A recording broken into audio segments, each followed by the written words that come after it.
Hey, what's up, everybody? I'm trying to get this. I got another way I'll do it. I want y'all to see these files as we go through here, as I'm going to show the police report on this live. I tried to add that window on, it wouldn't let me do it, but I got another way I can try. Let's see if I tried it this way. What's up, everybody? What's up, Alicia, LPS Monster, Kelly, Stephanie, Hell? Look at my members coming in. What's up, always, to the lovely Sean, Deb, Melanie, and Sarah Smith. I see you, Sarah. I know I rarely get to catch you in the lives. Justice for JJ and Holly. Yes, yes, yes, yes, yes. Yesterday was a good day, man. It was a good day. Hit him with everything. Hit him with everything. What's up, Robin? I see you, Robin. You hit him with everything. And Michelle, too. Michelle Knighton. Hit him with everything. You know what I'm saying? What's up, Marilyn?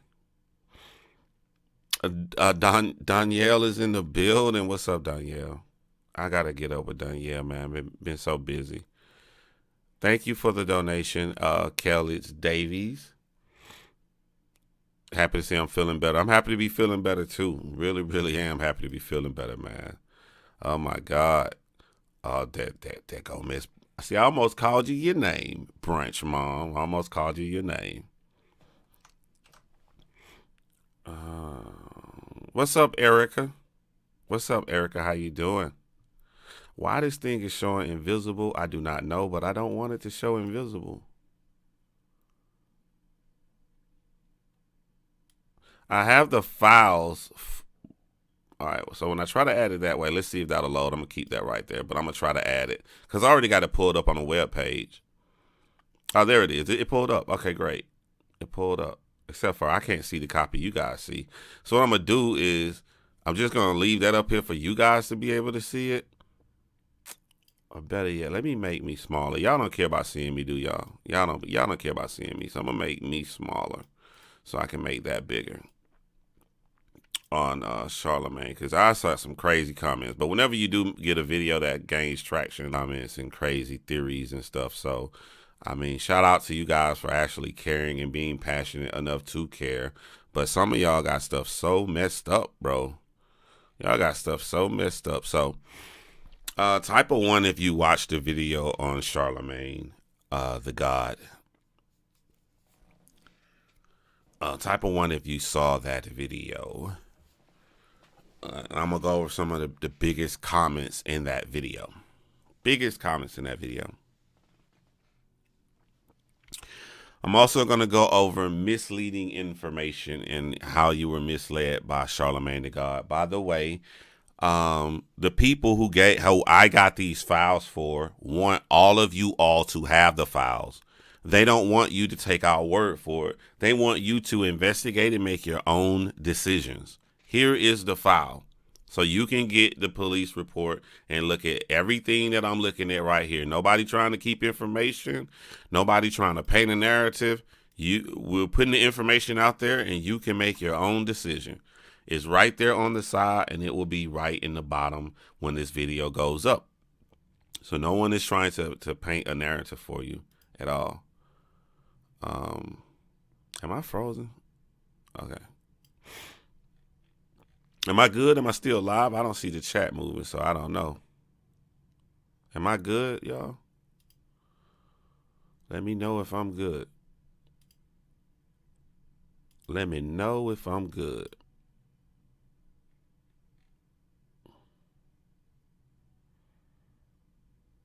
Am I good, y'all?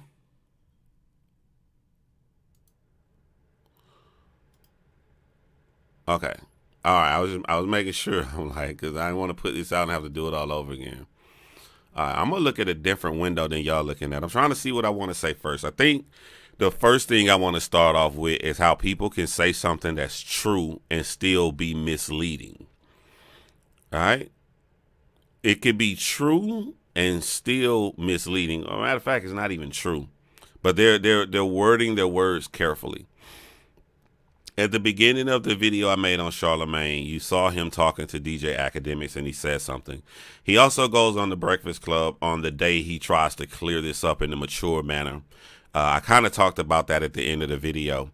But on the day he tried to clean it up in a mature manner. What Charlemagne said was that I cooperated with everything. You know what I'm saying? Even DJ Academics said I wouldn't let her. The original documentary, well, the interview of the daughter came from a guy by the name of Choke No Joke. His longer one, which the interview with the girl, I only used 15 minutes. Her whole interview with her and her mom was like 44 minutes, and a lot of pertinent information if you go to watch that. But what I didn't put in my video, but you can see in Choke No Joke's video, is just how strongly this 15-year-old, who was, wasn't 15 in the video by the time, but she wanted to testify when she was 15. She begged her mom to testify when she was 15 years old. So that's kind of misleading for Charlamagne to say that. Now, the DNA is very, very misleading because they only took his nail clippings, as we said, but it came back inconclusive because they never ran his DNA to her stuff because she did not cooperate, meaning her mom didn't let her. So there was no tests that were done. So he's being misleading. If he puts out to the world who knows no details about this case and he tells the world, oh yeah, I gave my DNA and that was it. A person who knows no details is going to train your brain to think that they ran all his DNA tests on him and none of his DNA matched her. That's what it tells your brain when that's not a true statement. So he is not clear. Another interview used the word exonerated. He is not exonerated from DNA. That is a false statement. He said, I went to court for it and all. That's a lie. He never went to court for this. He was charged, and I'm going to read the charge that he was initially given. And after giving that charge, he pled to a lesser deal to not go to court. And the state of South Carolina wanted him to plead to a lesser deal to have something on him because they didn't feel like they could win this in a court of law because they need testimony from the 15-year-old. I'm going to show you this piece of paperwork as well.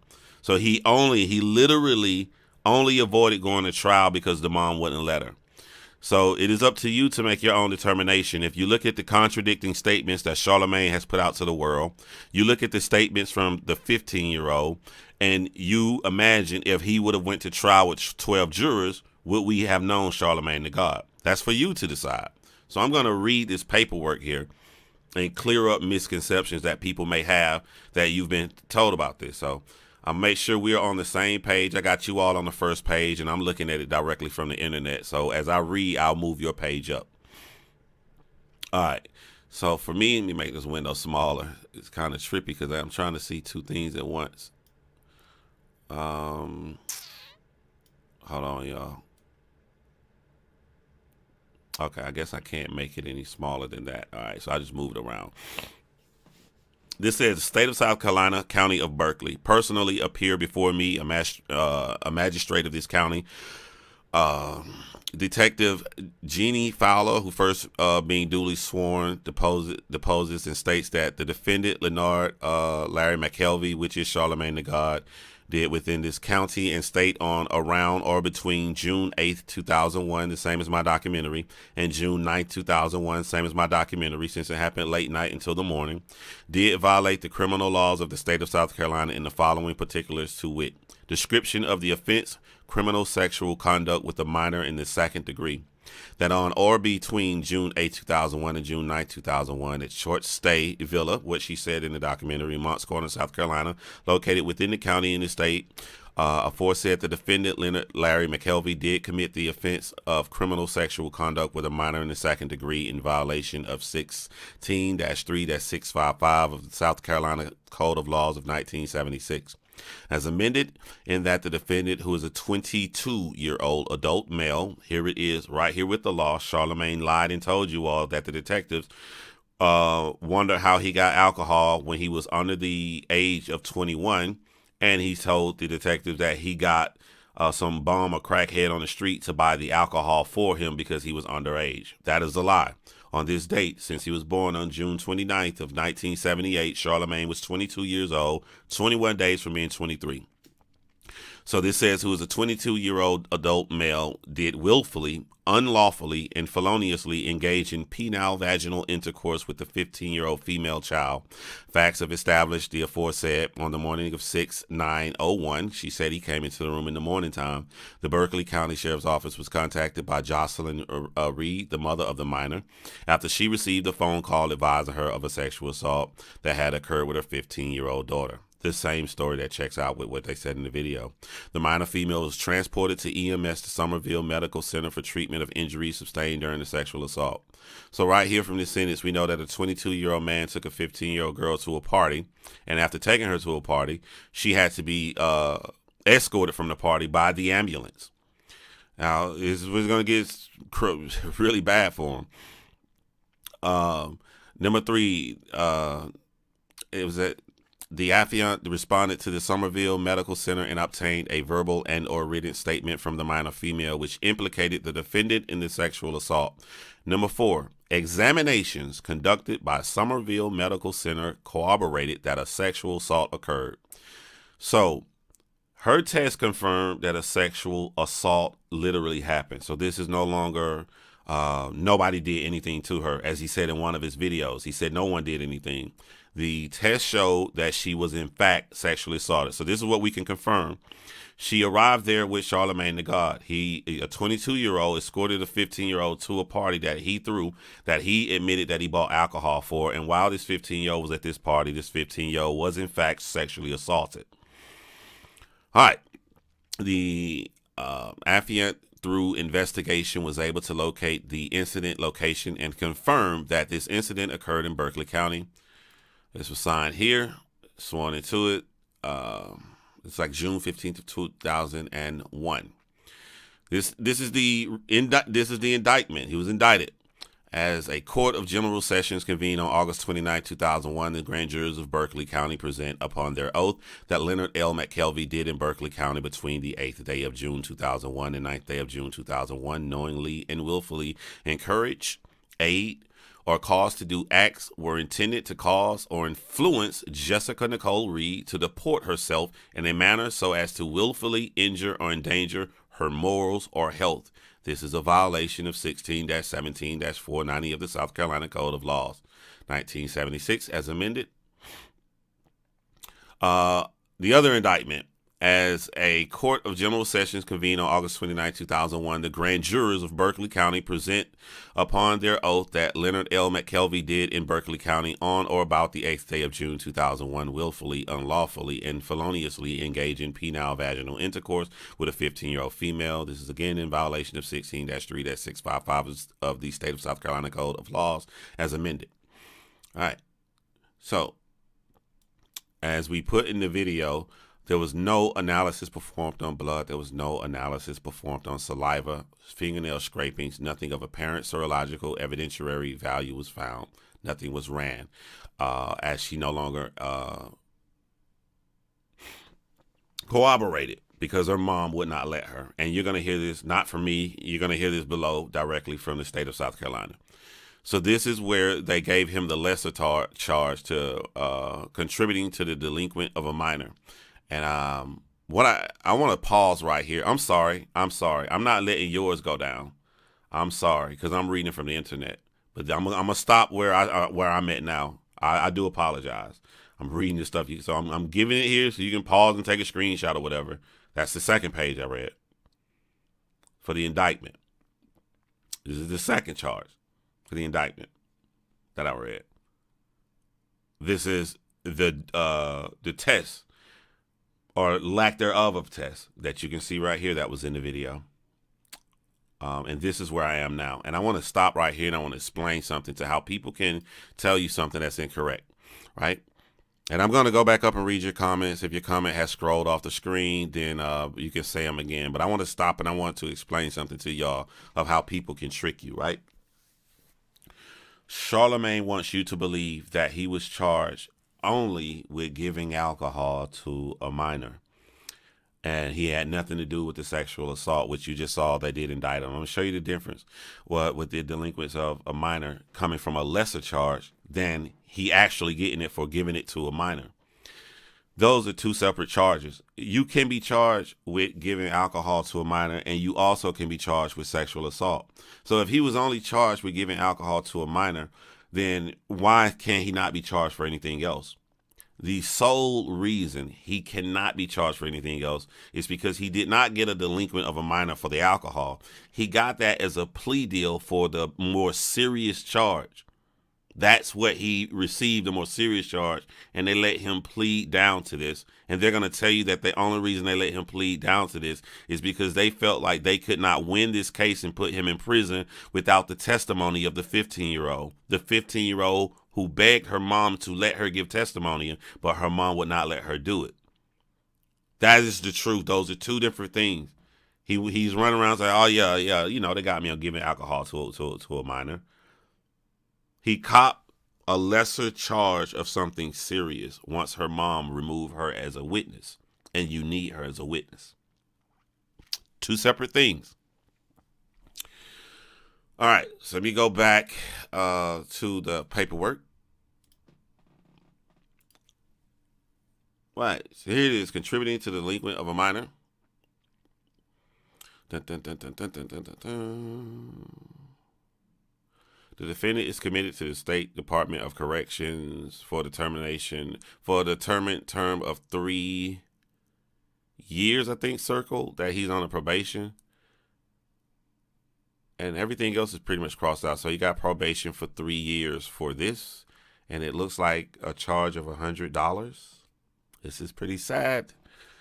All right, now listen to this. This is directly from Scarlett A. Wilson. Let me read this statement. It says, okay, hold on. Let me scroll down for you guys. I forgot I haven't scrolled down. Let me read this. And I'm going to put this right here for you all to read, a screenshot for yourself. It says, many news outlets have contacted my office regarding an incident involving Leonard L. McKelvey, which is alleged to have occurred over 17 years ago. Criminal charges against Mr. McKelvey were resolved in 2002 pursuant to a plea agreement, as I stated, between the state of South Carolina and Mr. McKelvey. The state allowed, I'm going to repeat that, the state allowed Mr. McKelvey to plead guilty to contributing to the delinquency of a minor and agreed to dismiss the remaining charge. This is a contract between Charlemagne and the state. You never have to worry about a sexual assault charge if you take this minor charge here. You never have to go to court. He lied and said he went to court. You never have to do anything if you just plea down right here. You're safe for the rest of your life. The next sentence says the plea was negotiated because the alleged victim in the manner did not cooperate with the prosecution, which is her mother not letting her cooperate. The prosecutor made this agreement because if the victim's absence and the lack of evidence available at the time, the victim's absence, while the tools and technology of justice have evolved in cases involving personal violence, the state must have the witnesses to prosecute. Now, that is the most subjective sentence because you can take that sentence any way that you like to take that sentence. But look, to me, I don't know, everybody different. It's saying while the tools and technology of justice have evolved, meaning while we may got something to show that some DNA match, we may got something on hand, we got his stuff, we got her stuff. But it don't matter if we got his stuff and we got her stuff. It don't matter if technology has changed that could match his stuff with her stuff. None of it matters because of the end of this sentence. And I'll read it again. While the tools and technology of justice have evolved, in cases involving personal violence, the state must have the witness to prosecute. They did not have the witness to prosecute because her mother wouldn't let her. One other reason you want to go watch Choke No Joke's full interview, other than the parts that I cut out, is because one thing that I did cut out is the in-depth. I showed you all the mom regretting her decision not to let the 15-year-old, but I didn't show you just how bad the 15-year-old wanted to take the stand. You can watch that by going into the link in my description to watch Choke No Joke's full video interview that he did on her. So the state must have the witness to prosecute. They also say too often the witnesses will not come forward in support of criminal prosecution. Trying a tough case is no problem. Trying an impossible case is not ethical. It is impossible to get someone to be charged with this kind of crime if you do not have the person that's saying that happened to them. And she was not an adult to make a decision for herself. So not only did being a child work against her for this to happen to her, being a child worked against her with her wanting to defend herself in court because her mom stopped it. South Carolina law is clear that once a defendant enters plea negotiations and the plea agreement is accepted by the court, due process requires the state to honor the agreement. We are duty bound to honor the agreement in this case. They have no choice. They cannot retry him. The state's prosecution has ended and dismissed charge against Mr. McKelvey, and it will not be resurrected. The law presumes that Mr. McKelvey is innocent of the dismissed allegation. I'm scrolling down. I don't know what this piece of paperwork here is under this. You guys have full access to it with the link that I gave you.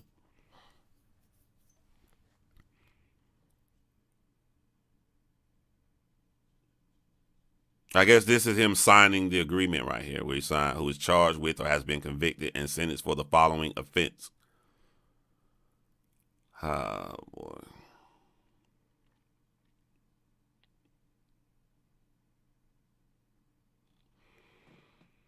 All right, I'm going to go down and read the story down here before I come back up. And I can't see the chat right now, so I apologize. And this says, Sheriff's Department for the assistance. The ambulance arrived and treated the girls and transported the two to Somerville Medical Center for further treatment. Myself and CPL Dawson, who had arrived on scene, proceeded to the rental unit to make sure that the suspects were not still present. Security unlocked the unit and myself and CPL Dawson cleared the residence, finding no suspects to be present.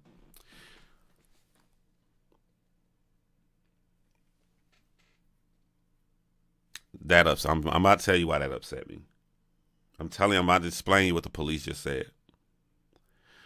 The 15-year-old arrived at the unit by Charlemagne picking her up from her house after he told her family that they can trust her with him. The 22, almost 23-year-old man picked up the 15-year-old. He took her to this party, and she left this party by screaming and crying. This is corroborated by Charlamagne the God saying that she was screaming and crying. This is corroborated by her friend. This is corroborated by when she called, her friend called her mom, and she can hear her daughter crying and screaming in the background. So out of all these guys at this party, all these people, this is a party. You're going to have a lot of people there if you rent a building to throw a party. Everybody is gone except for the 15-year-old and her friend when police come to the rental unit.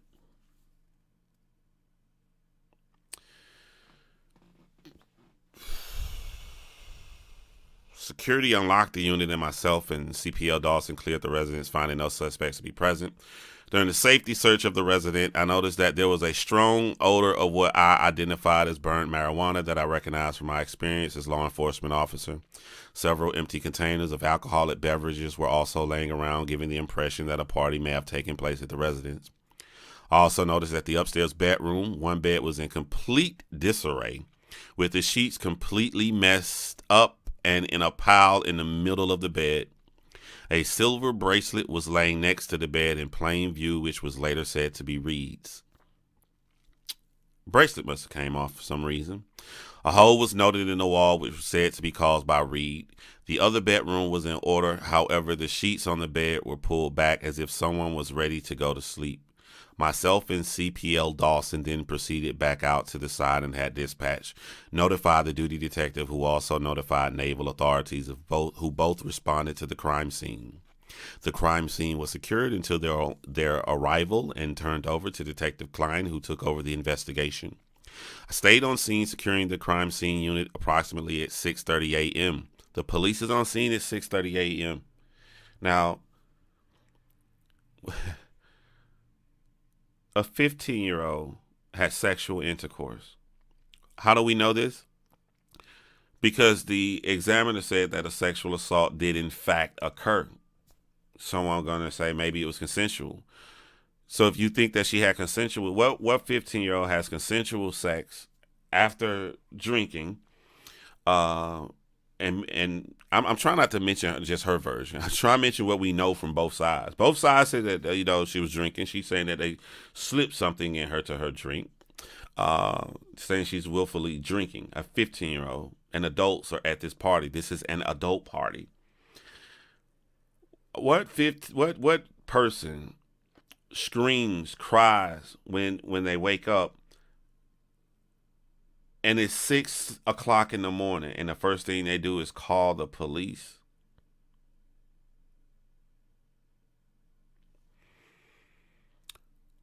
So this was early morning. There's one interview that he said it was like days later he heard about this or something.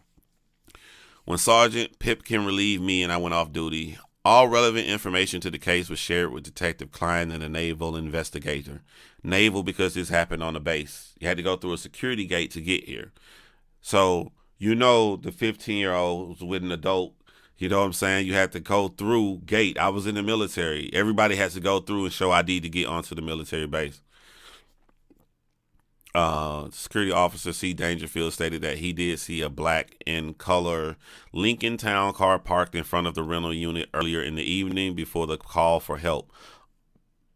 Also parked in front of the unit was the black Mercedes-Benz and a small gray or silver unknown type vehicle. Security officer C. Dangerfield stated that according to his records, a Derek Major with an unknown branch reserve military identification had rented the unit but was nowhere to be found. Person that even rented it, someone has to rent it on a military base and they have to be in the military, left. Now look at this next page here before I stop, and because he keeps trying to scream this DNA thing, but look right here. McKelvey Leonard, this is the indictment warrant status change form. Why was it changed? The only thing stated is the victim was uncooperative. That's the only thing. It doesn't say anything else. So, there you have it, ladies and gentlemen, for all of the questions asked in my video. And there's one more thing I want to go over. But I'm going to read your questions before I go over that last thing. Read your comments before I say that last thing. So I'm scrolling back up to the comments, see what you guys are saying.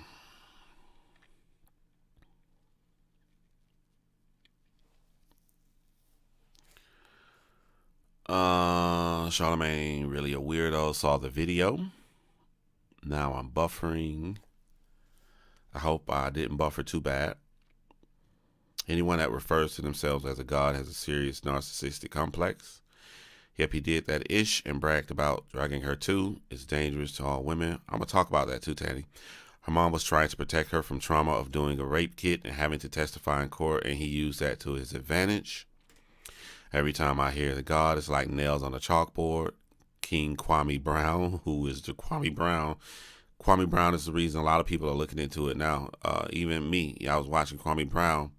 What I heard years ago was Charlemagne be very mature, and he went to the radio and I just heard a man say, "Hey, I gave my DNA evidence, and you know what I'm saying, the person wouldn't cooperate." So I didn't look into anything. I was just like, well, that sounds plausible. Should throw the shit out of court then. If that's all that happened, throw it out of court. And I regret that. I wish that I would have done my research back then when he first said it. But that's what people count on a lot of times. They count on you're being ignorant. They count on you not doing your due diligence. Haven't been on in a little bit. What's up? He's got any backlash from the media with his coming out or any noise? I have no idea. He did say I was 14 and I was ignored by the police entirely. It was Louisiana. I'm so sorry that happened to you, Audra. I don't think anything will happen. For some reason, no one is talking about this serious. Seriously, he must have very powerful people in his corner. Salute for precisely breaking down the transcript and charges. Certain people out here really not understanding the case fully. Yeah, they aren't. I want to go over people saying that the second story he told where he admits to putting Spanish fly in a drink, he's talking about his wife. Now, I have done this on my other channel, my hip-hop channel that I go live on. And I was also a guest on a YouTube channel called The Lead Attorney. Shout out to The Lead Attorney. I was watching The Lead Attorney about 2 weeks ago, and I was like, this dude need more subscribers. Well, that definitely came true because he had a great day yesterday with the lead attorney. So shout out to him. So I'm going to say the same thing I said on my other channel. I'm going to say the same thing I said on his channel, right? I'm going to break down the difference between the two stories so you guys can stop saying that it was his wife. And if you guys are confused, there's another story where Charlamagne jokingly says that, he thinks he sexually assaulted his wife. And I kind of mentioned that in the video. For Patreon, it takes a special kind of adult man to go after young girls. The way she talked about it and got so upset. Oh, yeah. And then there's another story saying that the Spanish Fly incident is not his wife and it is not Jessica. So I'm going to go over that too. And I hope you guys hear me clear when I break this down. The way she talked about it and got so upset relieving it, there's no doubt she is telling the truth. Otherwise, you need to sign her up for movies because she's the greatest actress. I have a 12-year-old daughter, and men like this are my worst nightmare. I teach her well about the dangers of the internet and grooming. Yeah. I don't know about you guys, but the moment we graduated from high school, so you're 18, this is how it was mentally perceived in our brains, being my friends. When I turned 18 in February, and I graduate in May. So from February to May, I in my brain, I'm a child. The split second I walked across that stage, it felt like I was a man. I'm no longer in a school. Before I walked across that graduation stage, I felt that it was okay for me to work at McDonald's. I'm just a high school student with a job. That's a great thing. The split second I got my degree and got off that stage, I didn't feel like it was a good thing to be at McDonald's. This is it. This is the only thing I do. I'm a grown man that's working at McDonald's. What I'm getting at is the way we perceive, me and my friends at that age, you got picked on if you graduated and you went back to that high school. Now, you could be the same age. You could still be 18. Remember, I wasn't going to turn 19 until February of the following year. So I had only been 18 for like 3 months. But in June, after I graduated, or when the schools start back again in August, if once August started and the new year start back up, if you went back to that school trying to holler at some chick, some little girl, that's some 10th grader, like you were looked at as disgusted. I'm still talking about 18 and 19 years old. I'm still talking about the same calendar year, the same number. Like if I graduated in 1998, so I'm still talking about 1998. You still gonna get picked on if you went back to try to holler at some chick in high school. You're a grown ass man now. That's how we looked at it. I'm not saying anything, but that's how I looked at it.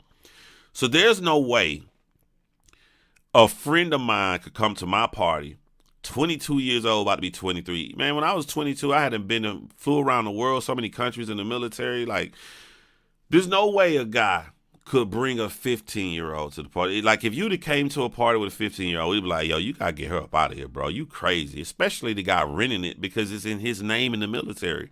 We would have kicked Charlemagne up out of here. And then I would have looked at him like a weirdo. Like, bro, why you got 15 years old in the car with you? This dude here crazy.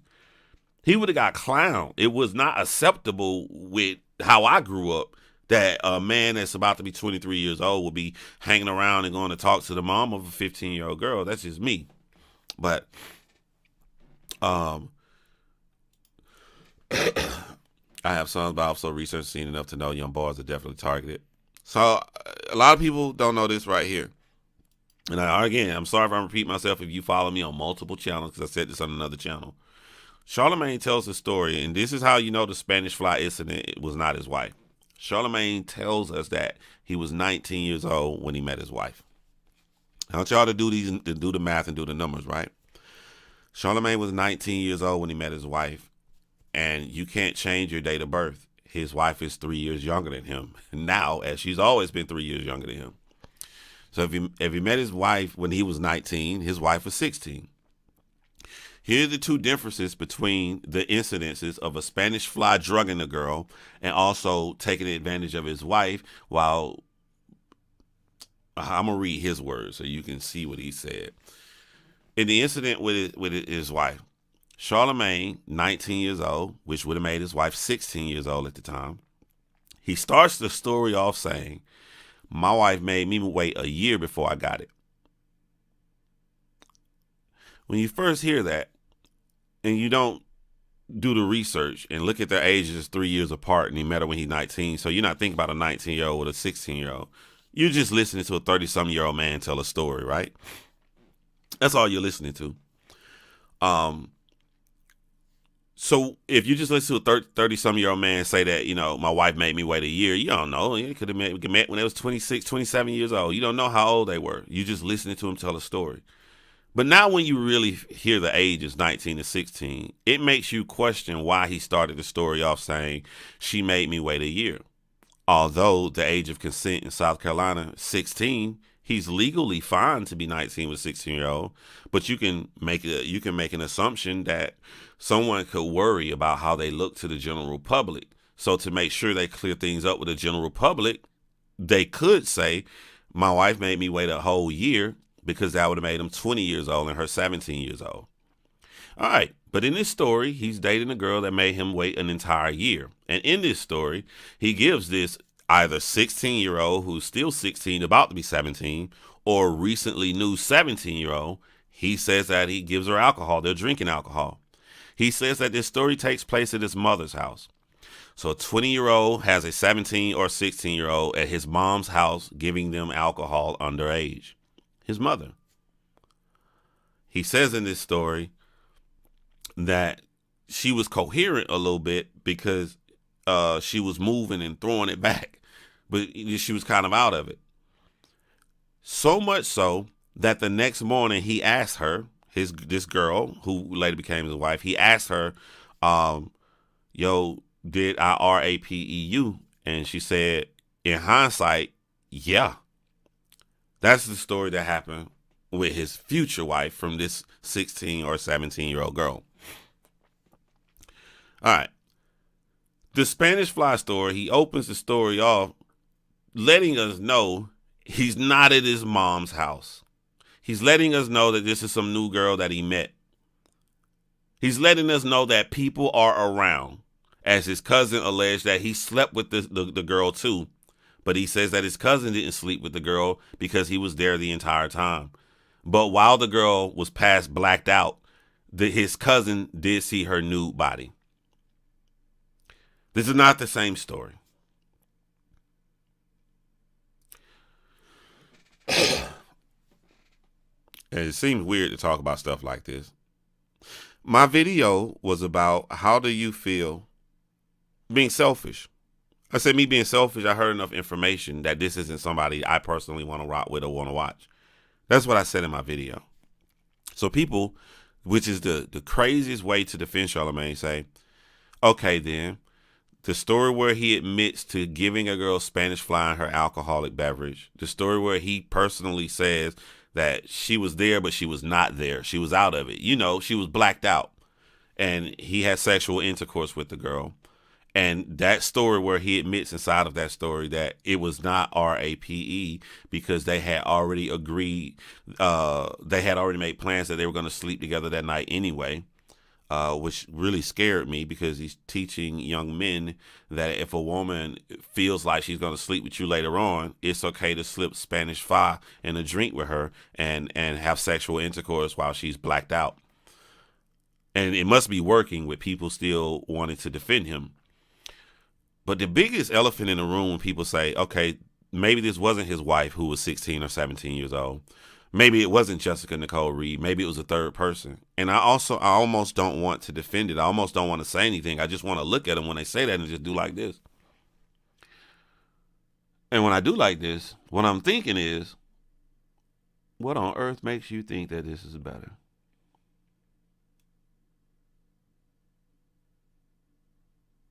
What on earth makes you think that this is a solid defense for someone to write books on how we should manage our lives?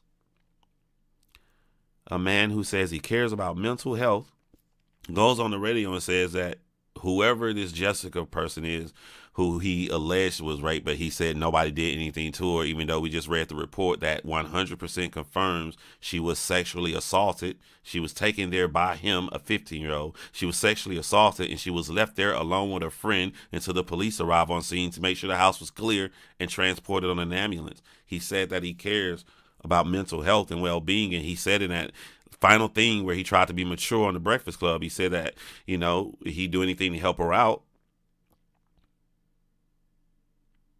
What makes you think that that's better?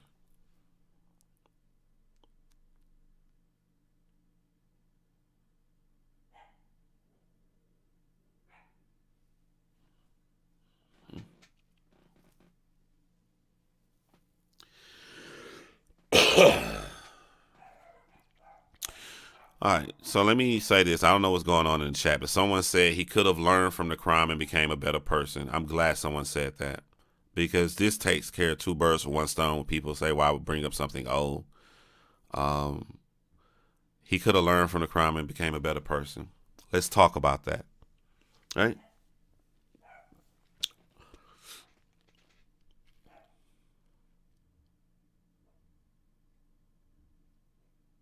Can you learn from something if you lie?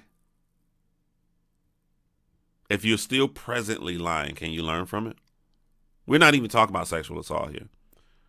Charlamagne said that he don't know her. He don't know who she was. Just some chick. She met his family. You can watch that from No Choke's documentary. She met his father. He took her there. He took her out to eat twice. He went to her house multiple times. He spoke to her mom. He spoke to her brother. He spoke to her family. He told them she'll be safe. He can't go to prison. It's impossible. So the only thing you would try to save if you're still lying is face. Did you learn from your mistake if saving face is more important than the mental destruction of this girl who have endured this for all of these years? Doesn't matter. Let's say Charlamagne did not do anything to sexually assault her. Someone did. These were his friends. These were his peers. These were his cousins and stuff there. Someone did. There's no statute of limitations in the state of South Carolina. Never. You do a crime, you can be charged with it 80 years later. Are you a changed person from what you did? Have you learned from it? If there's no statute of limitations, you're not even reaching out to the girl whose family you said that you was going to protect at this party. You wouldn't try to help investigate to bring somebody sexually assaulted her, to try to bring somebody to justice. Because you got to save face for your career. That doesn't sound like a changed person to me. Let's take Jessica Reed and throw Jessica Reed's story in the closet somewhere. Let's put that to the side. Y'all want to talk about changed person. A man is writing books for Black Americans to read and better their lives.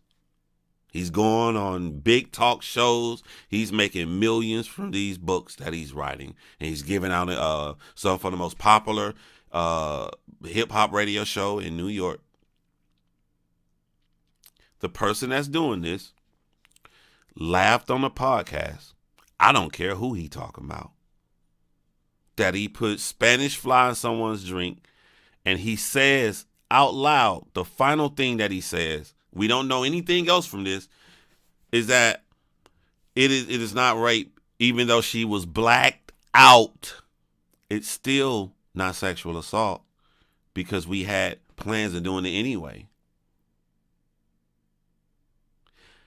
If you don't care to publicly go into detail and explain how you feel or how you don't feel about that right now, are you a changed person? If I'm a public figure, I wouldn't want the world to know I thought that you can sleep with a person that's blacked out. If I'm a changed person, and I thought that was funny, as me and my co-host was laughing, I would want that corrected. Are you a changed person? I haven't seen anything to show a changed person. I haven't seen anything. I'm all for change. I ain't seen anything. You know why I haven't seen anything? Because in order for him to come out and even have that discussion, he's going to open a whole new can of worms that he'd be too afraid to be left out there, because those worms could go down ways that could lead him into more trouble. So to save face over that, he's not going to mention it. And for that, that doesn't show me a changed person.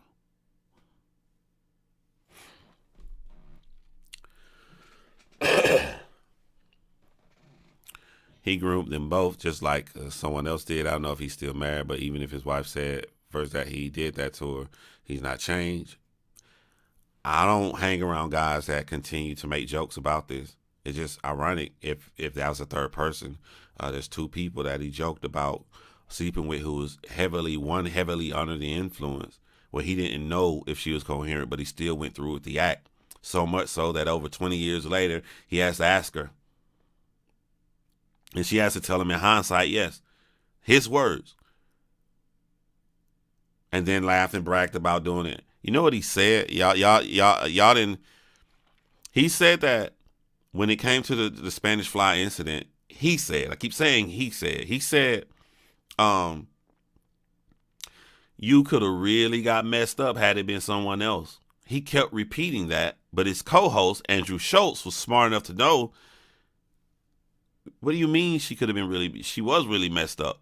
And you entered inside of her body while she was really messed up. What are you talking about?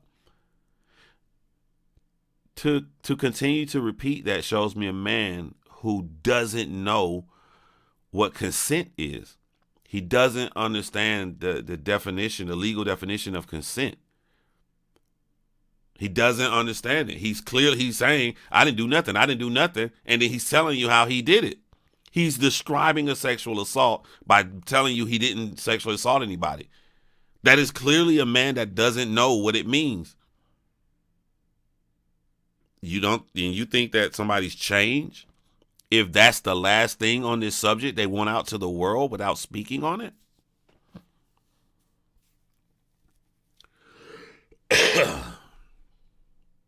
I got you. I haven't seen the chat. I got live on so I can see all of them. So I put this out this morning because y'all, when the video get popular, it'd be too many comments to respond to. Shout out to Petite Vibrant. I saw you in the comments. Big hug to you. Someone said, Lindsay said, or he doesn't care. Hey, Lindsay, I'm putting out the nicest version possible, but you know what I'm saying? I'm being sarcastic when I put out the nicest version possible. I'm giving them all the leeway I can give them from trying to take up for them. I'm giving them all the leeway.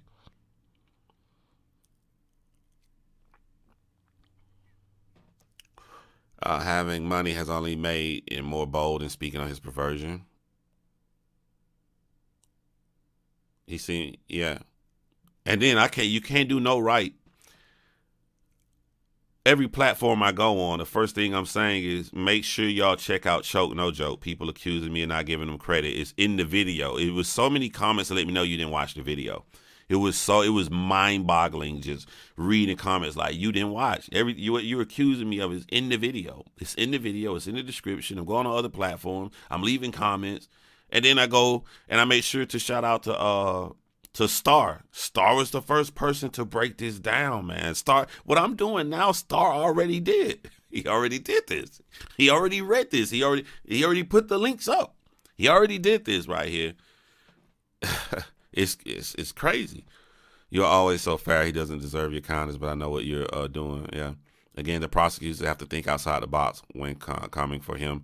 They have to be aggressive because they effed up downgrading the charges. Yeah. John Grimes, I agree. He is also very sick. I think he doesn't realize how sick he is, but his power and fame has only made him bold.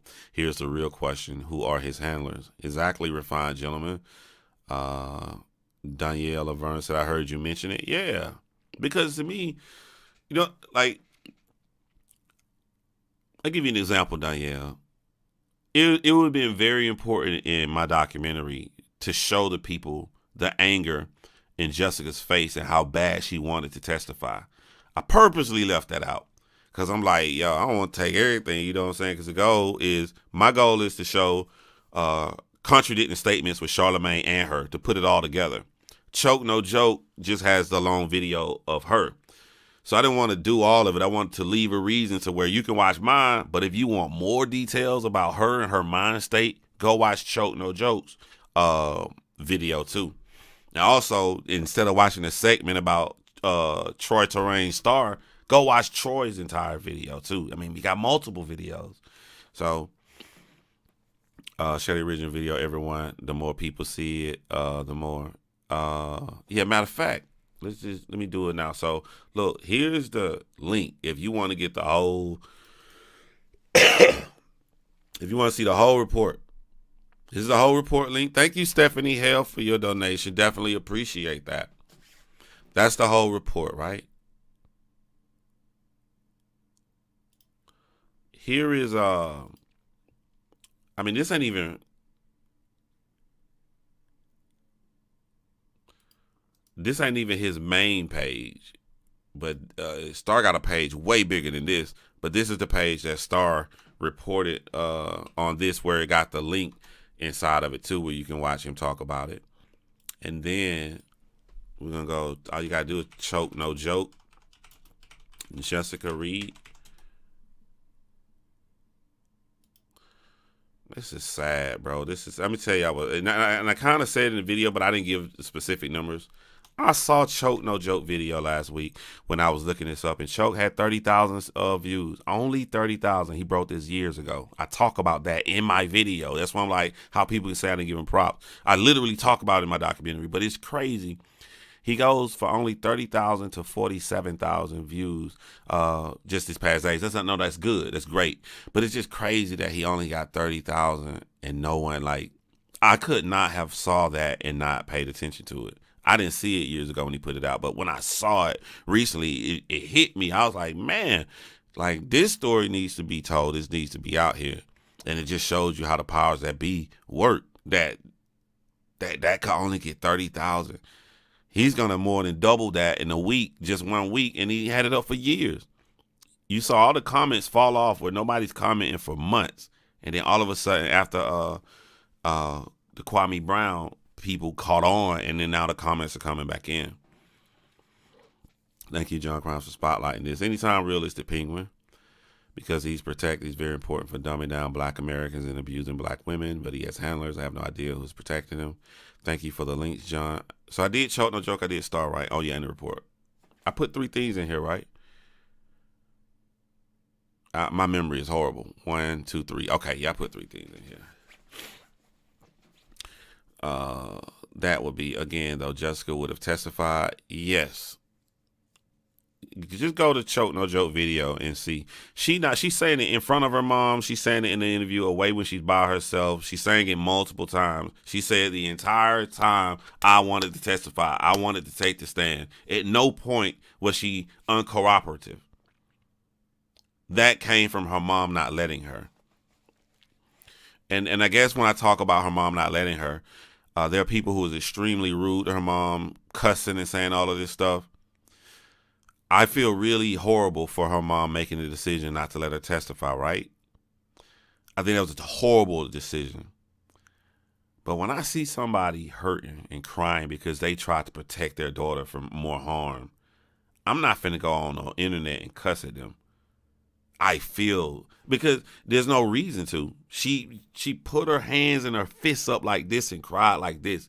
Is destroying her for all of these years at the mistake that she made. I think it was great that Choke No Joke did this, because there may be other mothers who want to protect their child from harm's way, and they see the damage that has happened with Jessica's mother, and from them seeing this damage, they know, like, we got to do this. Now, I will fault the state of South Carolina on this. I mean, you can easily say it's plausible, no witness, so let's just get them on a lesser charge. I think the state of South Carolina was impatient. Why are you rushing to give a man a lesser charge when you got one of the fewest states in the world that has no statute of limitations, and you got both of their DNA profiles on file? You can just keep it and hold it and not charge anybody.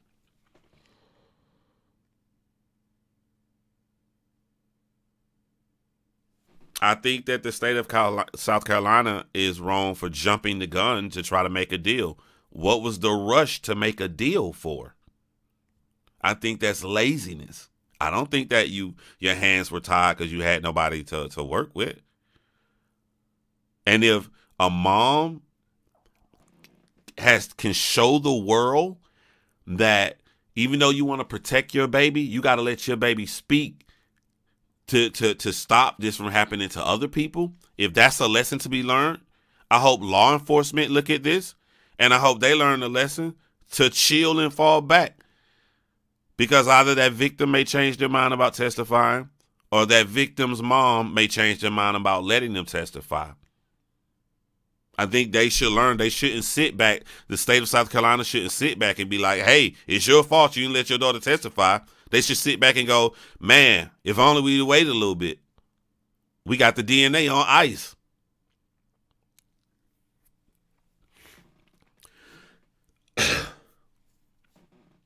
They should have dismissed it without prejudice. I can't look at Charlamagne videos after this.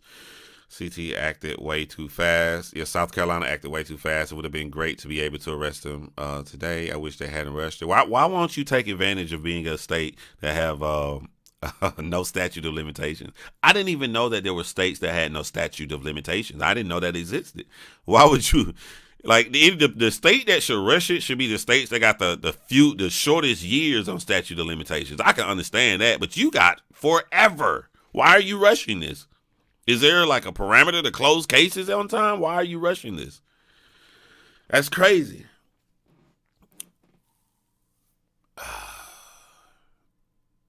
I cannot blame or fault anyone but those who intentionally assaulted.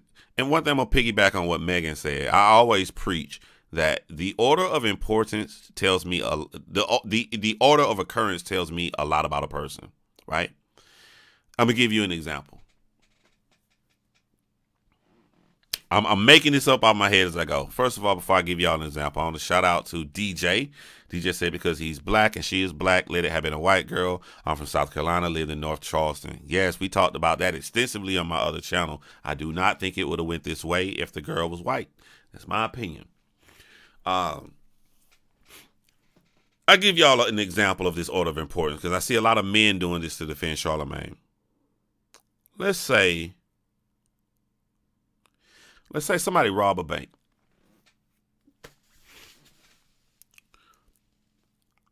They run inside the bank. And as they run inside the bank, I don't know. I'm trying to think of something where somebody else can do something to the bank robbers.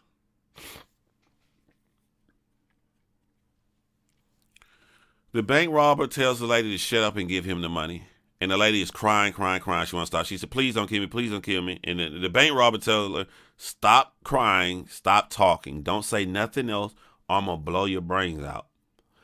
And she's so scared. She continues to go, please, please, please, I have a family. Please don't kill me. Please don't kill me. She's getting louder and louder. She's hysterical. And then the bank robber shoots and kills her. If the first statement out of your mouth is she should have shut the hell up. If that's first.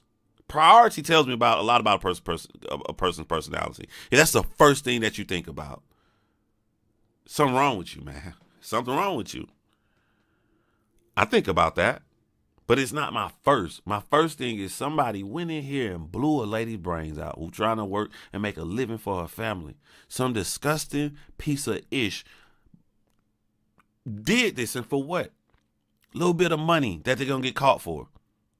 And then after I go through my feelings and process that, I'll be sitting here thinking like, man, I wish she just didn't even say that. I wish he just would have just found a way to have the courage to be quiet when he told her. That would have came later. So that's why I look at that. Like, if a group of guys sexually assault a 15-year-old girl, if a group of guys put something in a 15-year-old girl's drink, grown men, and they take advantage of her, that's the first thing I think about. Way on down, I'm going to process it, and I'm going to say, why is a mom letting her child go and leaving the house with a 22-year-old man? That's in my head. It just ain't my first thing in my priority. Like the first thing you say matters, bro. Like to me, it tells me a lot about people. It tells me a lot about people. Now that I live in Charleston County, surrounded by Berkeley on two sides, there's more racism now than when I lived inland. It's disgusting. A victim's race should not matter. It shouldn't. I bet you darn well we take a time machine and this happened to somebody of a different ethnicity, it wouldn't be swept under the rug. I agree. The way he sniffed a chair after J-Lo sat on it shows me his deep issue he had with women. Yeah, I completely agree. That's the first thing I think about as well. Compassion comes first. It does. She had good intentions. Location is key in a place where everyone knows everything. I'm curious to know if her mother feared retaliation. Realistic, yeah. Going to the doctor. Will finish later watching. Thank you, Realistic Penguin. Shout out to you. Shout out to you. At another point, I was going to try to drive home. Hopefully, it come back to me. I'm white, and I agree. What's up, Tracy Nunn? Nice to see you in the live, and thank you for your lovely comments. Rushing because it happened on a military base. They wanted no publicity. Lou A, I looked that up too when I was researching. I was like, yo, this happened on base, so we can't even say that South Carolina has no statute of limitations. When it happens on base, you can make a decision. Either the state can take it or the base can take it. Even if the base took it, the military took it, there's no statute of limitations on any crimes in the military. I think from 1996 to 2003, at that time, for sexual assault, it was only for 5 years. But the military can do something that the United States, like we can't do in regular states. So like if a person was convicted and they got life, and then they go back and say they changed the law in that state to where you can get the death sentence for a crime like that, you can't go back and give the person death sentence. They'll just have life. But even though it was like a 5-year limitation on sexual assault in the military from 1996 to 2003, once they changed that law, I think in 2011 it was somewhere, I can't remember the exact year, they changed it to all crimes are open indefinitely. Once they changed, they went back. And if you did that if you sexually assaulted somebody in 1996, then 2001 would have been your statute of limitations. They removed that and they went back and actually charged somebody, and their lawyer couldn't get them off. So the military can do more stuff than regular. So that's still no reason to rush to try to make a plea deal on something that's serious. Unless it's, all I want to say is that they don't really care about us. You know what I'm saying? I'm confused then. Can he still be charged? He cannot be charged. You have to go back to the beginning of the video. He did a plea deal. The state cannot go back on a plea deal. They have to 100% honor it. To make it, you guys remember this, all you got to do is look at it like this. You guys know double jeopardy. It's the same as a plea deal, the same as double jeopardy. You know what I'm saying? If somebody went to court and they was found innocent, you can't go back and try them again once you find new evidence. Find the case where the guy was found innocent of killing his wife and burning her in the backyard. Then he took the film footage of the pictures and put it in his house in the walls.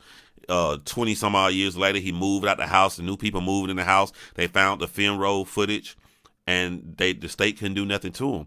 However, they did charge him with lying for perjury because he said that he didn't do it on the stand when he did it. They got him to do a couple of years on perjury, but they couldn't do anything. So just like double jeopardy, you can't go back. If you do a plea deal, the state cannot go back and charge you for it. Now, if she had money or she could raise money, I subjectively believe she would have a super easy case to beat him in civil court. I just don't think she has enough money to go against him in civil court. I don't think that, and the greatest thing about civil court is in criminal court, you don't have to take the stand. In civil court, they can, what is it called? What did they get OJ to do? I forget the word, but just some true crime people here, so I know you guys know the word. It's not take the stand. Oh, you got to give us something. I can't. Basically, you have no choice. You have to talk. I just can't remember what it's called. So he have to be recorded and give his version of the events and stuff. He have to speak. And then you got recordings of him saying other versions out here to the public. I think that she would easily win with the mental distress and everything. Deposition. Thank you, Lily S. A deposition.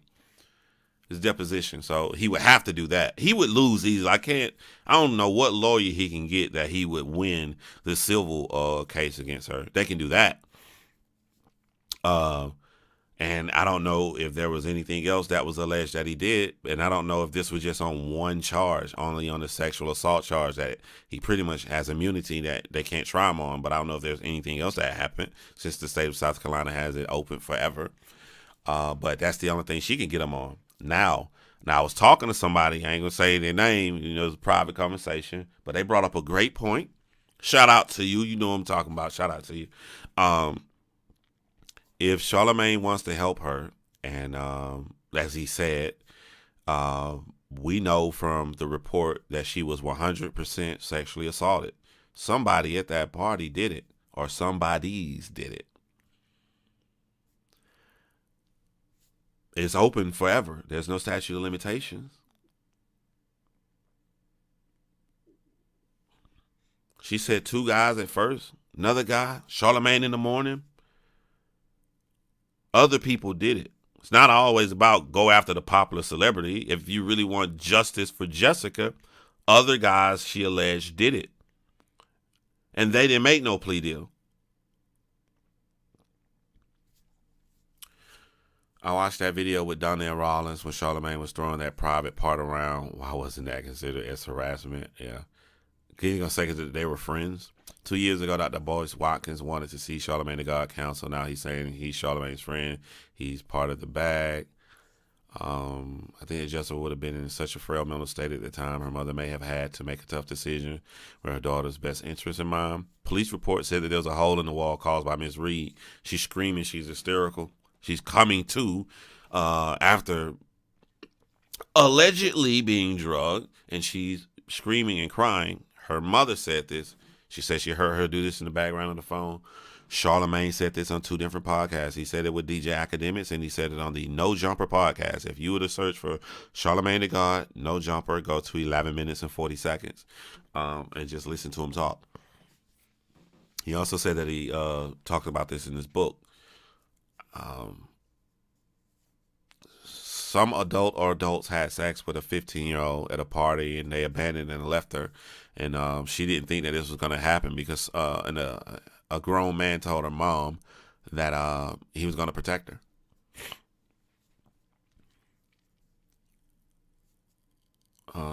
Charlamagne and DJ Envy Angelique was wrong this morning. I don't know what they did this morning. Thank you, John. Really appreciate the content you shared. Appreciate that, Jesse Trum. If Jessica wants justice, why not go after the other guys? I can't. I think that she is DJ Travo. I think that she is. I found out a lot of stuff yesterday that I can't say, but she is. But this is the one thing I want to clear up on this live for people who are saying in my video, because I hate this dumb ass defense.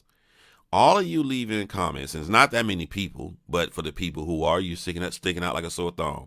If you left a comment saying, why are you guys bringing this up and re-traumatizing Jessica, making her relive this? You guys are selfish and only think about yourself. All of you who said that are fucking idiots who don't research. Jessica is screaming from the bottom of a well, wanting people to hear. She wants this out here. She wants this information shared. She wants them to have some kind of justice brought to them. So please miss me with that bullshit ass excuse to try to take up for something. That's for every single person that left that on my last video.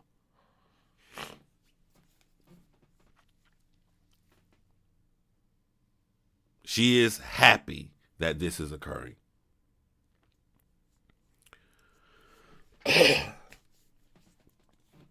Justice for Glow, they could have put the press on her, and she felt like it. He did the same thing to R. Kelly. Yep.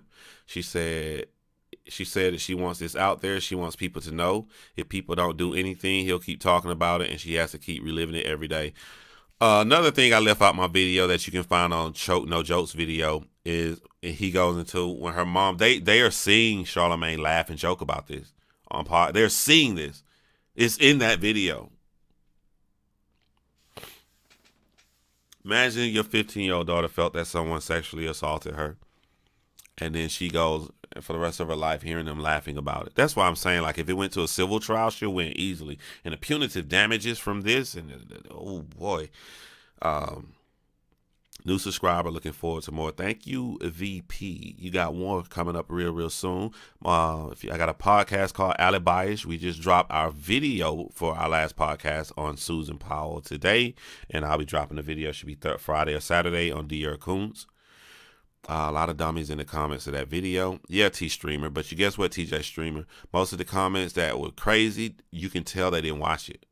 You can tell they didn't sit because they saying stupid stuff that's in the video.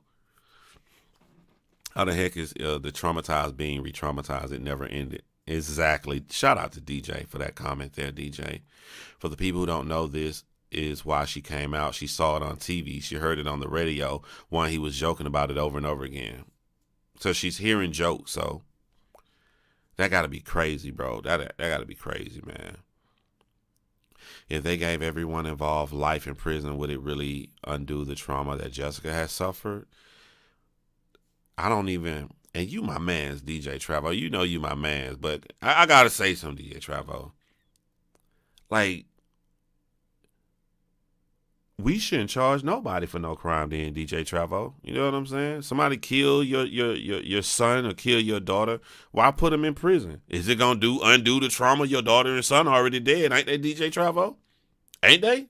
You know what I'm saying? Why in this case would that be a question that's answered, though? You know what I'm saying? Like, nobody should go to jail for any crime because going to jail is not going to make you untraumatized. Come on, man. Maybe not, but she would have justice. Everybody, you have to see The Breakfast Club this morning. DJ Envy Charlamagne Angelique went crazy on this guy this morning. Very disrespectful. I'm not going to see it hot flying ish, and because it's not a game to me, it's real life to me. I said in my video, I meant it. I always come from my heart. I said, from hearing those versions from Charlemagne, I had heard enough that I'm not watching The Breakfast Club. I don't care if another 10 million video come up like Birdman. I don't care if 6ix9ine go up there and get all the ratings. I heard enough that I ain't never watching. The only thing I can imagine myself doing it is if someone said that he is going into detail of why he thinks it's okay to sleep with a woman after he's either put something in her drink or gave her a drink, period. That would be the only reason I can see myself listening, just to hear what he says on that subject that I feel he owes the audience and the people. That's it. There's nothing else. I don't play games. I don't do stuff for views. I come from my heart.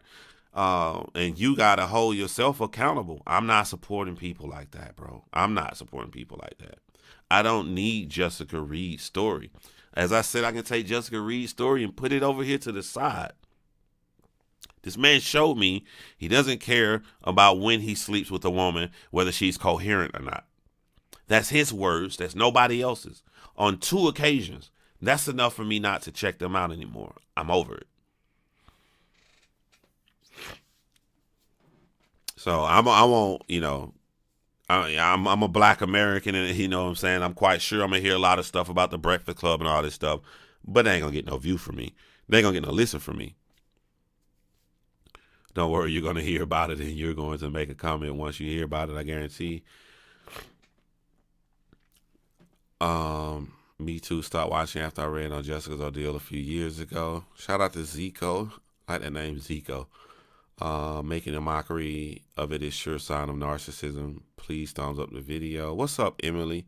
I think I seen you, Emily. Did I see you on my other channel? I be trying to remember people. Just the real T. What do you think the solution is? Just the real T. I try to do stuff. There's always a reason I'm doing stuff, right? I try to get people to follow their own morals. I don't try to get people to follow my morals. So that's why I say I'm selfish in that I'm holding myself accountable on being consistent. It ain't about me. It's about you and your relationship with your own morals. How you treat do you contradict your morals? Do you care about them on only certain situations? That's the conversation I think everybody got to have with their own morals. First, what are your morals? And are you contradicting your morals by picking and choosing when you want to apply this? I look within and I apply clear across the board. I have an assumption, I could be wrong, that if everybody applied their morals and was consistent across the board, that certain people would lose their position where they are. But that's not up to me. That's up for people to look within themselves and have that conversation with themselves. That man named Credit Card Collector Psycho. I love your documentary. It's fantastic. Stay blessed. I'd advise Jessica Reed to seek genuine therapy. Yeah. You know what I would like to know? I would like to know how therapy applies to people in poverty. You know, like you get a car, you can go like to the hospital, and you don't have to pay that much. You don't have to pay for a prescription.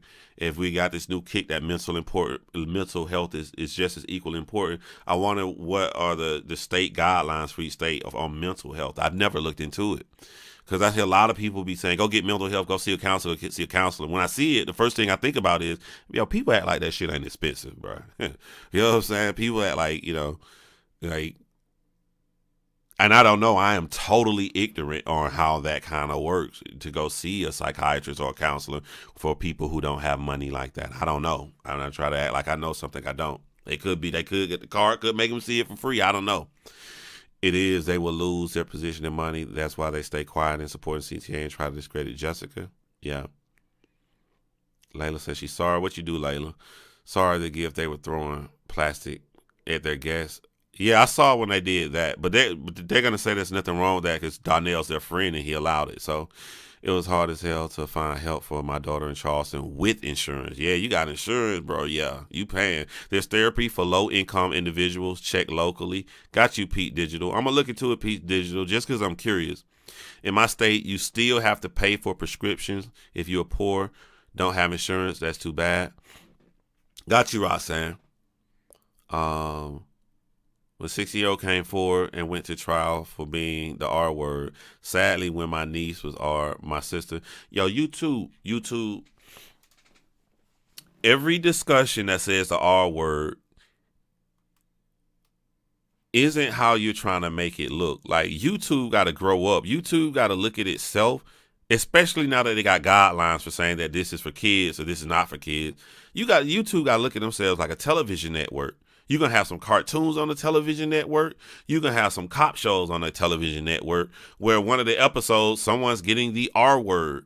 Like, I don't think that you should, silence videos just because they mention the R word, bro. Like, some ways you can have a discussion about the R word, and we could have a great, mature conversation where people learn some stuff about it. Like, it's crazy, man, the platform rules. They did just release a letter last week on YouTube saying they're going to be more lenient on certain cuss words, but psychiatrists have their own school of thought sometimes. It's best to just have a solid support system. Yeah. Laws should be made to provide free therapy for victims that have gone through serious life-changing events. You're right, Joe. Also, Joe, too, the paperwork showed that Jessica Reed was, in fact, sexually assaulted. So the state is acknowledging this happened to her. Should try to get people help in those situations. If you would help a person, if they testify for you and got some criminal arrested, you will put them in you will pay all this money to put them into the witness protection program. You will move them and their kids and family away. You can't help pay for, a person who was victimized and sexually assaulted just to get some kind of counseling. I wonder, could she sue for, she probably couldn't. I don't know. Just being so fast to make that deal. Medicaid cover behavioral health services, including addiction and recovery treatment services. Kind of vague. What's up, Happy Universe? John, I like your style. You're getting people to question their morals. 99.9% know CTG is morally defunct. Then to laugh about it. That's narcissistic stuff. Hence to laugh about such evil act. Malta Witty. I looked at the footage when he sniffed J-Lo's butt chair or whatever, right? When I look at people's faces and, I feel like I'm good at reading people. The way J-Lo carried herself, I think J-Lo felt uncomfortable and had to smile and allow it because she went into an environment that she knew she was walking in, that this is this guy's reputation. So he let a crude reputation precede himself, which make people go against their own morals of what they want done. Because if you ask a J-Lo, hey, would you like a guy sniffing your chair when you sit up, your butt on it? They're gonna always say no. So they have to change their morals or change their principles because they feel like they're going to a popular place to promote their album or their movie or their television show. And this is one of the prime spots you need to hit. And in this prime spot you need to hit, there lies a man who lacks morals and decency. I got lazy because I was staying up all night making a documentary. So because I got lazy, you only saw 3 incidents. You only saw the 2 reality show women. Do you know how many? Like, if I really wanted to go out, do you know how many, for people, we got, black people, people in the hip-hop in the crowd. We've got people who not in the hip-hop. So we got people who know how popular Charlamagne the God is. We got people who never heard of Charlamagne the God. For the people who never heard of Charlamagne the God, and this is your first time hearing about him in this story, you guys, because you're not under the spell of superstardom, he just some regular dude to you. You guys would super cringe if I would have really took the time to show the things he has said to people, like he said to Brandy, the things he said to women on that show. You guys would be extremely shocked. And he set that in stone as his reputation to continue to talk to women that way. I haven't seen J-Lo on that show since that happened. Yeah, what's crazy is due to certain creators who lie, clickbait, and create drama around true crime cases for money and to get subs. It affects the rest of the community and what you can and can't say. Yeah, you're right, Bake Fish. John, I'm from Battle Rap community where we debate things. I don't agree with many of the things CTG did. I can debate both sides on most topics. Feel you, DJ Travo. Bro, make a part 1.5 and add some more. Put the nail in his coffin. I'm gonna tell you why I won't do that. It would have to be something else crazy come out. I don't like to ride the coattail of one story to get views. I go against people that do that. So I went live on here to answer any of the questions and the major things I keep seeing coming up in the comment section, to not have to discuss this unless something big crazy happens. It had to be something new. I can't keep riding the wave of one incident unless something new happened. So this live was strategically done to give you the links to where you can go and look at all the information directly from the state of South Carolina and clear up any misconception or that you may have been misled. He was not exonerated through DNA. That is a lie. The victim did not. The victim did cooperate. Her mother stopped her. That's a lie for him to put it out any other way. And then I just put it all in this one live to piggyback off of the documentary I made. And then if something crazy new happened, I'll speak on it. But I don't think there's anything else that need to be said on the incident. I heard of some things coming in the background. If those things come out, I may join and be a part of that. But I can't say now. It's not my business. I'll let them present that to you when they're ready to present it to you. KK Entertainment is a PR agency, same as the Kardashians. I've never liked watching him on the show. He's always been a creep. Just like when he was talking about Master P, former artist Mercedes, and Master P checked him. Yeah. He made any comments in the last few days? So this is my subjective opinion.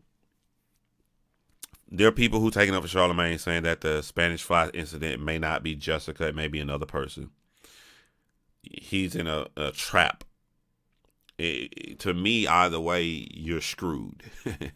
You either admit to that, or there's another person out here that you did this to, and there's no statute of limitations in the state of South Carolina that prevents him from ever going into detail about putting Spanish Fly into someone's drink and admitting that they blacked out when he had sexual intercourse with them. And the reason he gave that he could legally do this is because he feels that if you, a woman, and you we're going to already sleep together later on at night, then it is okay to do this.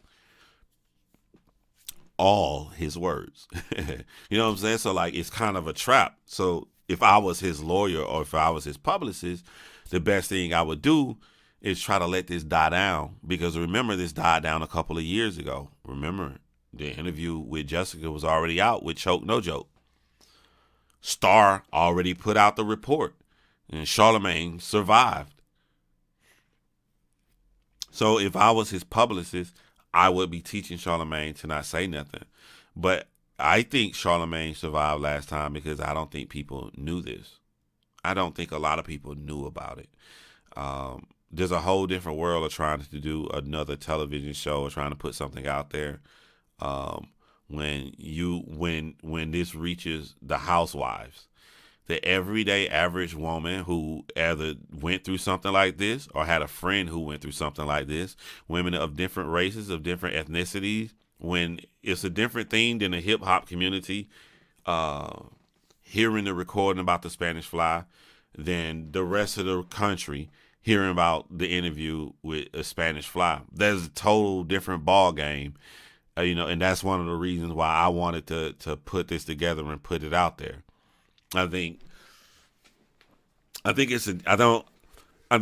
the more people who hear something like this, you can't go and make a statement like he did on the Breakfast Club when he made a statement saying that hey, I was exonerated, you know what I'm saying? They ran my DNA and she didn't corroborate. So, you know what I'm saying?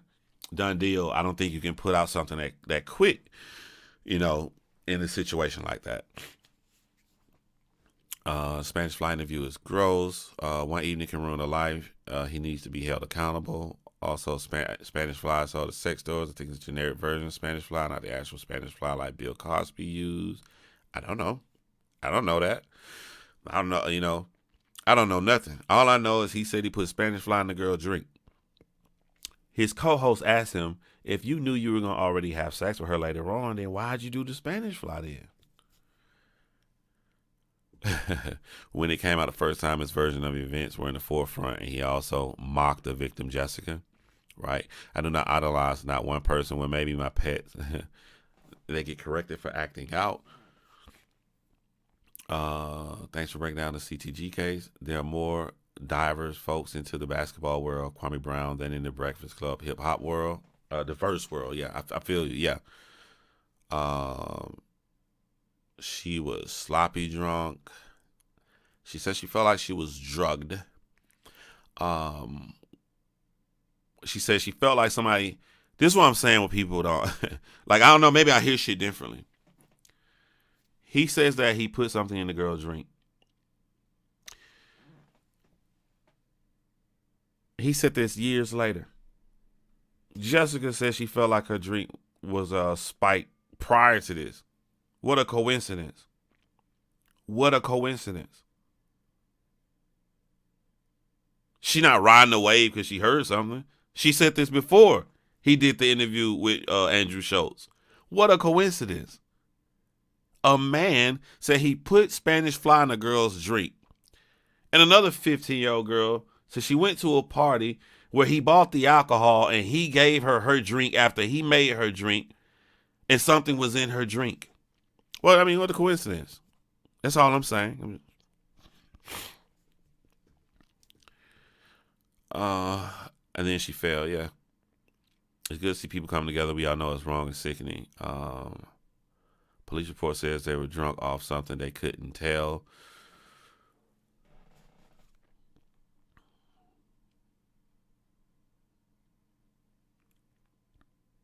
I'm glad I'm a scary, pessimistic man. Ain't no way in hell I'm giving a 15-year-old no drink. When it comes to happening to black women, people just careless. That's how they get away with it and don't get investigated right away despite it being public knowledge. Yeah. His modus operandi is lazy and careless. He could have done serious damage if he was more calculated. I just learned what Spanish Fly was when that audio of CTG resurfaced. Something about Charlamagne has always rubbed me the wrong way, and it's clear why I didn't like his energy. The girl throwing up probably saved her from being, yeah, TJ. I was thinking the same thing, TJ Streamer. The other girl at the party had the same drink, but the reaction from it, and I wonder how old she is. You know what I'm saying? The reaction from her drinking made her to cause her to throw up. You ever had so much to drink, but once you throw up, you immediately felt better because you got that stuff out of your system? I think that probably saved her from being taken upstairs herself. Both had terrible reactions to his drink. Yep, both had terrible reactions to his drink. This stuff is crazy, man. I ignored it for ages until I watched your video. I can no longer mess with this man. I'm mad at myself for not looking into this earlier. All right. Y'all may gonna get mad at this because most of y'all came here for Charlamagne the God. Feel free to talk and amongst yourselves in the comment section. But before I leave, I wanted to discuss Lori Daybell. Now, for the people who know who Lori Daybell is, I'm going to try my best, and this is always hard to describe to the people who came here for Charlamagne the God, to describe the case of Lori Daybell. Type a 1 if you don't know the case of Lori Daybell. And for all the people who know Lori Daybell, I will forever call her Lori Daybell. If you watch my documentary on Lori Daybell, you know why I will call her Daybell. I'm not calling her Lori Vallow. I'm not giving her the name of the husband who we know she fucking murdered. One of her husbands. Y'all typing a 1, you never heard of it? Oh my God. Let me try to explain this. People, y'all try to help me out. This is the most confusing case of all time. Jesus. It's not easy. Okay. I'm going to try to use my fingers. I don't even know what order to start from. Where should I start?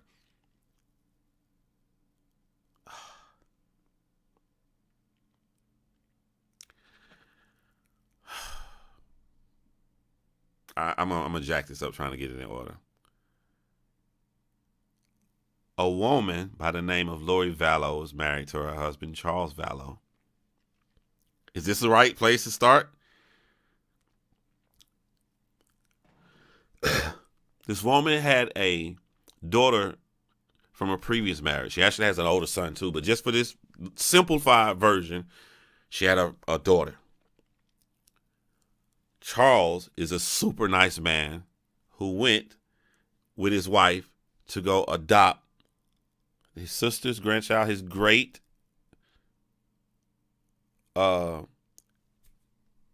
nephew, and raise him as his son. Husband, wife, living together with little boy, little girl. I'm looking in the chat to make sure I'm running. This is just hard to explain, boy. Man, imagine me making a video. All right. What you need to know is that Charles is not her first husband, as the husband previous to Charles died mysteriously. All right. Hold these people over here. There's a guy by the name of Chad Daybell. Her name is Lori Vallow. Chad Daybell is married to a nice, beautiful wife, and they have kids. He was supposed to follow Mormonism, but he ended up making his own cult, brainwashing people to follow him, getting people to believe that the world is going to come to an end.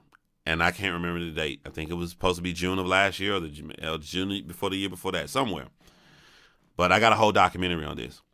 So Chad Daybell is far away in another state with his family. Lori Vallow is with her husband.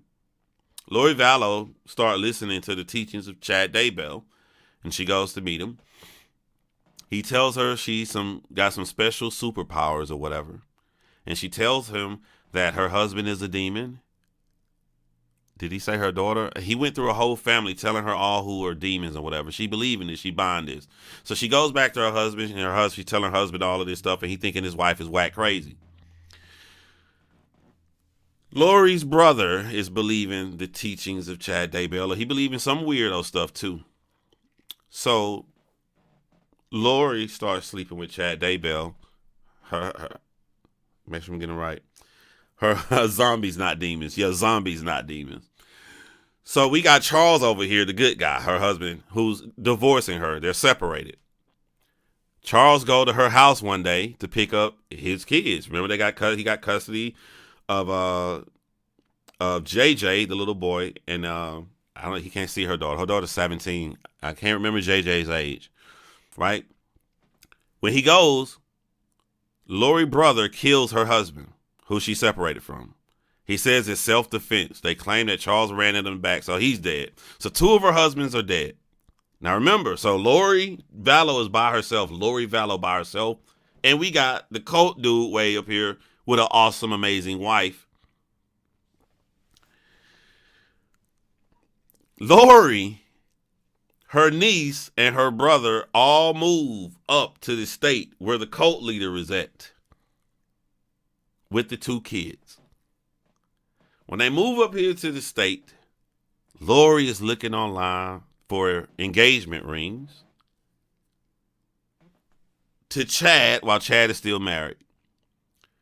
Some mysterious dude comes up to Chad's wife while she getting groceries out of her car and starts shooting her up, I think with a paint gun allegedly or whatever, and she ran in the house. A couple weeks later, she dies in her sleep. He marries Lori. Lori, wedding ring, is the same wedding ring that she was looking for before Chad's wife died. So far we got a older husband died. Chad is dead. And then now, no, Charles is dead. Her husband before that is dead. And now Chad's wife is dead. That's 3. We got more deaths to go. We ain't even halfway. Right? This story is about, first, her daughter, 17-year-old daughter. This is her flesh and blood daughter, not adopted daughter. As soon as they get up there, she goes missing. No one knows where her daughter is. I think if I'm not mistaken, a couple weeks later, we see her son that she adopted from her husband, who is now dead, who family had been calling her since she moved away to this cult, and no one can reach him. Now the little boy JJ is going missing too. That's 2 more people that are dead. Somebody else dies. Oh. And then mysteriously, her brother dies. There's 6 people in this story that's dead. So I'm saying it's hard, very hard to explain. Because it's way more deeper than that. You probably go look at my documentary on Lori Vallow. And then after they found the bodies of the 2 kids, they ended up finding the bodies of JJ and Tylee in Chad, the cult leader's backyard. The radio pings from the backyard, as the story goes, is that Lori's brother killed the kids one by one and drove the kids to Chad's backyard where Chad buried the kids at. They were just indicted. Was this yesterday, Megan? Yeah, this was yesterday. The news hit. Oh yeah, too. Just y'all gotta understand. I'm explaining for people who have never heard of this story ever. So I'm trying to, I know there's a lot of juicy stuff that happened that I'm missing, such as soon as they were married. This is right after Chad's wife is dead. This is like 3-4 months after her old husband Charles is dead. They run off to Hawaii. They're smiling on these wedding photos with both of her children dead. Her adopted son JJ and her biological daughter Tylee is dead, and his wife just died. And they are off taking these smiling photos with the ring she has on that she purchased before his wife died. I can't make this up. Jenny Anderson said you're doing good. I left it alone. Once I put out my video and everything, I didn't keep looking at it every day making videos like everybody else. I left it alone. Those wedding photos are sick. Yes. Hi, Almas in the chat. So they have been arrested. What were they arrested for almost a year? Because they just got indicted on all of these murders yesterday. What were they arrested for? Because she couldn't answer. I think they were arrested for 2 separate things. She was arrested because she couldn't provide where her children were. Something like that. And what was Chad? Now, if you heard the story, you know why I call her Lori Daybell. If you're willing to kill your own daughter, if you're willing to kill your adopted son just for love for another man, for another stranger who told you the world is coming to an end and you gonna go to heaven, and we already passed that date, so now you know he's full of BS and you done killed your whole family for no reason.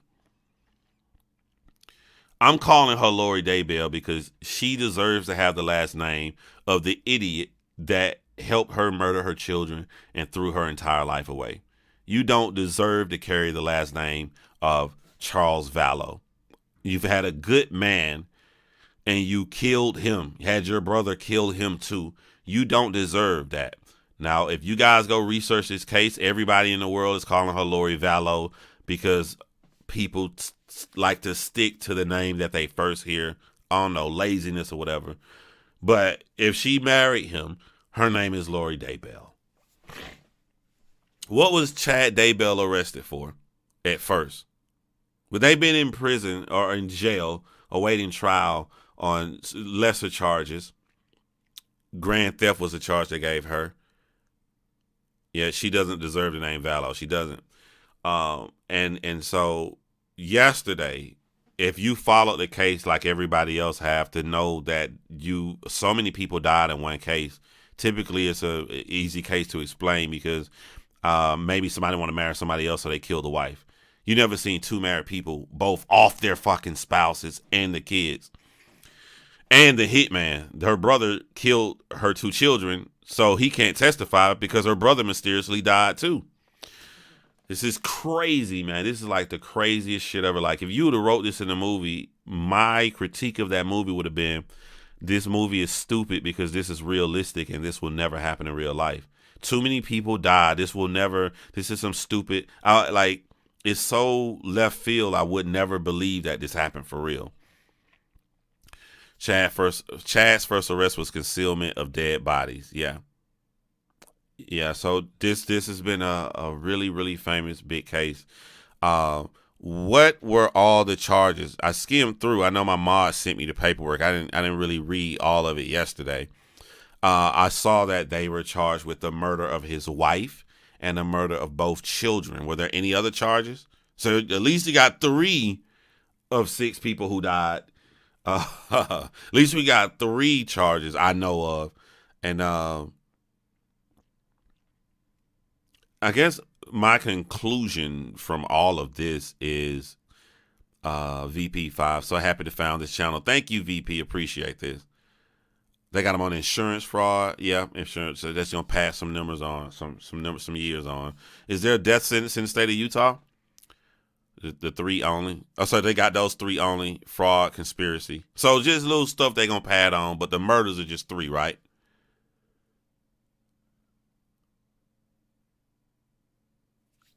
But see, I get JD Bronze when you say overly religious belief rots your mind. I agree, but here's the thing though, she went overly religious when with the husband before that died. You know what I'm saying? I'm like, I don't know. If you go back and watch my 2 videos I did on this, I came to the conclusion that 2 people played each other. And I think this is a rare occurrence where a cult leader who's willing to kill people met a black widow who's willing to kill people. And that is fucking bananas, bro. That is. Because a part of me believes he is the powerful one who tricked her into this religious stuff. But she wasn't a normal person before that, though. Y'all go do your research for the people who don't know. Go look up Lori Vallow. She didn't have all her marbles and stuff. There's a disconnect, man. You can see the video when her husband dies in her house and how she gets out the car with her daughter. The name of the video, I have it, it's on my channel, but I posted it here. I have a folder when you go to my main page that's called True Crime Documentaries, and they're all right there. If you watch this video and you like, yo, who the heck is this kid playing a video game at the beginning called Gannon Stout? That's a whole nother case. And you probably should check out. But this is my Lori Vallow video right here.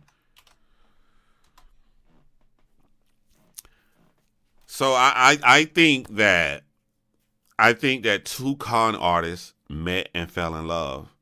You know, we see people do stuff on a lesser scale when they are in love with someone or they rush. And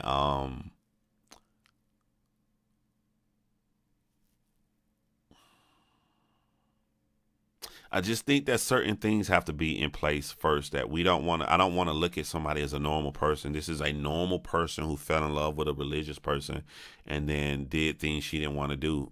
I don't see that. That's not what I see. I think something got to be wrong with you in the first place to be willing to kill your child, your 17-year-old daughter. And in my brain, JJ is equal to Tylee. I'm not making Tylee more important than JJ is because he was adopted. To me, to my brain. But I'm not using my brain. I'm using Lori. This your biological daughter that you had since you was 17 years old, bro. And I think in that situation, that's why I'm like, something wrong with you before you even meet this man for that to even come into play. You know what I'm saying?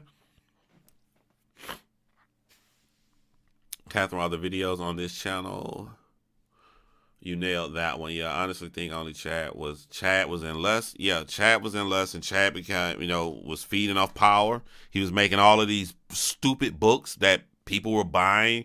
He had anybody, like, he could do whatever he wanted to. He had a real cult that these people wasn't even waking up from after they found out what was happening with the arrest and with the disappearance of JJ and the disappearance of Tylee.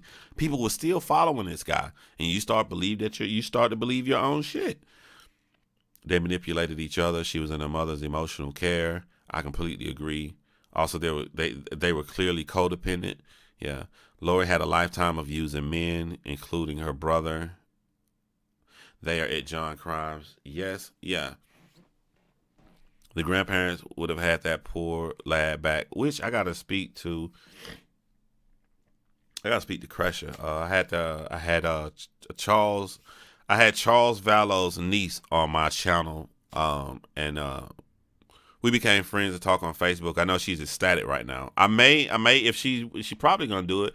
I may have her come back on my channel and just discuss how everything's going with the family and how they're feeling about the new charges. We'll see what she says. I'll hit her up and ask her, and if so, you can look forward to that coming soon. The books claimed the end of the world was going to be July of 2020. So if you're new to my channel, on July of 2020, we went live. We all went live over here because a lot of people went live because, if this woman, Lori Daybell truly believed that she's a special person that's chosen amongst God because Chad told her to, so much so that she sacrificed her own daughter and her adopted son, she should go crazy the day after this event on July 20th. She should go crazy when she finds out that the world isn't going to come to an end. She should go crazy when she realizes she's still inside of jail and that you were told the wrong thing. But she still sees, when she goes to court, when you see her, the same cold, callous woman. And she doesn't seem sad. Also, too, if the only reason you killed your own daughter and your husband, I keep forgetting somebody, your own daughter, your husband, and your adopted son, if the only reason you killed them is because you felt that you were doing good, because a reckoning is coming, and now you realize that it's fake and it never happened, wouldn't you cooperate with the police department now? Wouldn't you let all of this stuff go and say you were wrong and then tell the truth? Why would you still fight the charges if you only did this for a good reason? Why would you still fight the charges? Wish we could have seen a video of her on that day. I've never heard about CTG until your video. I wish I still didn't. Yeah. Lori didn't get Charles insurance. I'm glad she didn't. For those who don't know anything about the case, her husband Charles, who died, there's video of him, and I think I put it in my documentary. He told the police his wife is crazy. His wife thinks that he's some kind of demon and that there's zombies in the world. He told the cops. He tried to get the cops, but they didn't take him serious. And this was like, correct me if I'm wrong, it was like a month before he passed away. You got footage of him going to the police. She always had brown hair. She just bleached her hair since high school. Lori is cold and callous and sits in court with a smirk on her face with that horrid red lipstick, giving cults a bad name.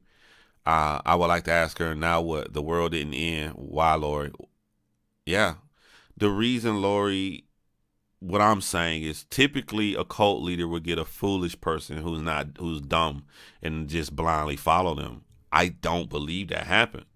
I believe Chad Daybell met a black widow. I believe Lori is intelligent. I believe he was trying to use her and he was infatuated with her, but she was trying to use him too. I believe she wanted stature. If they truly believe that whack shit, why didn't they tell the authorities? They were just both psychopaths that used religion as an example to kill. Thank you, Ashley Hansen. That's what I truly believe. I ain't gonna lie, I don't know much about the story.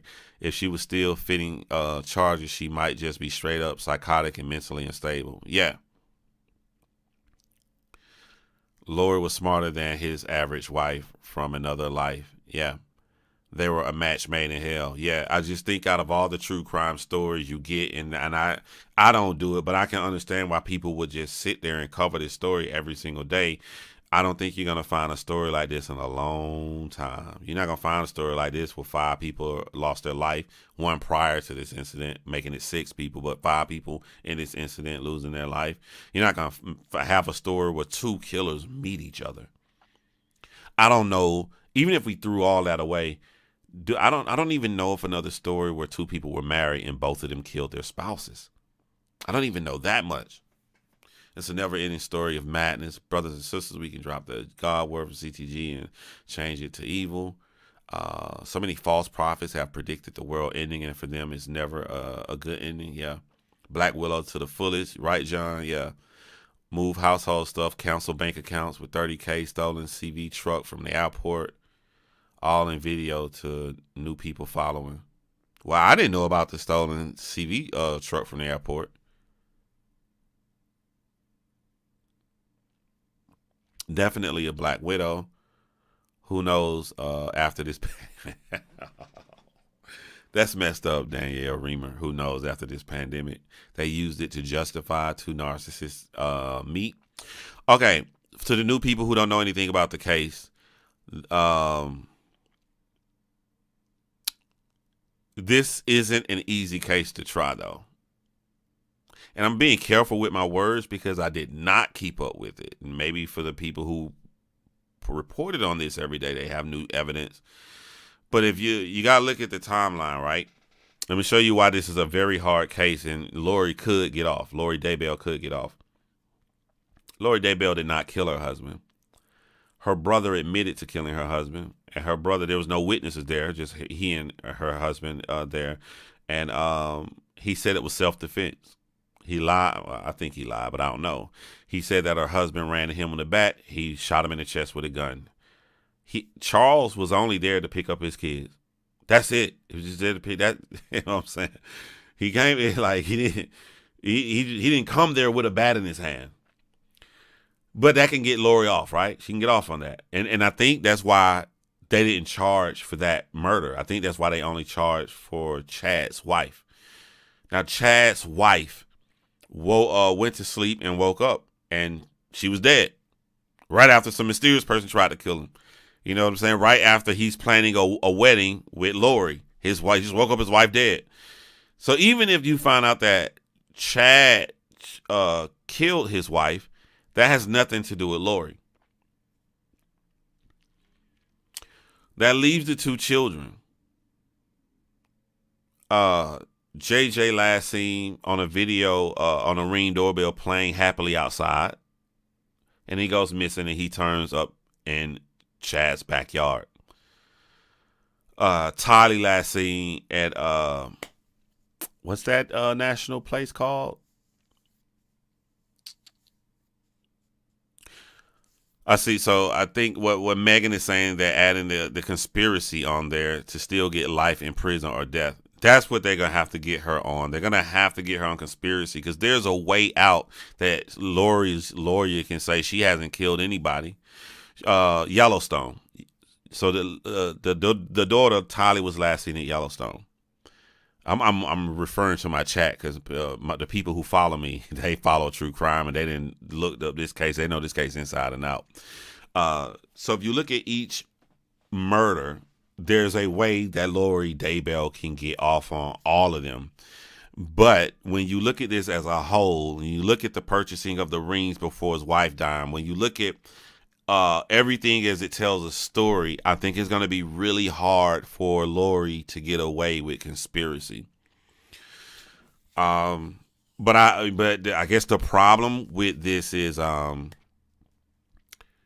for us watching somebody like me, we want her to be in prison forever. So if she gets off on the others and she gets this conspiracy and she gets life in prison, yay, happy.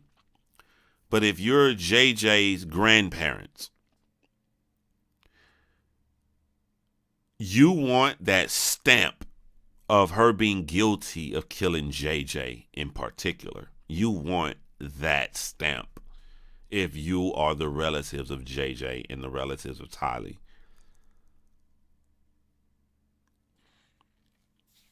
That will be the interesting thing about the trial. There's too much circumstantial evidence for her to get safe from this, I believe.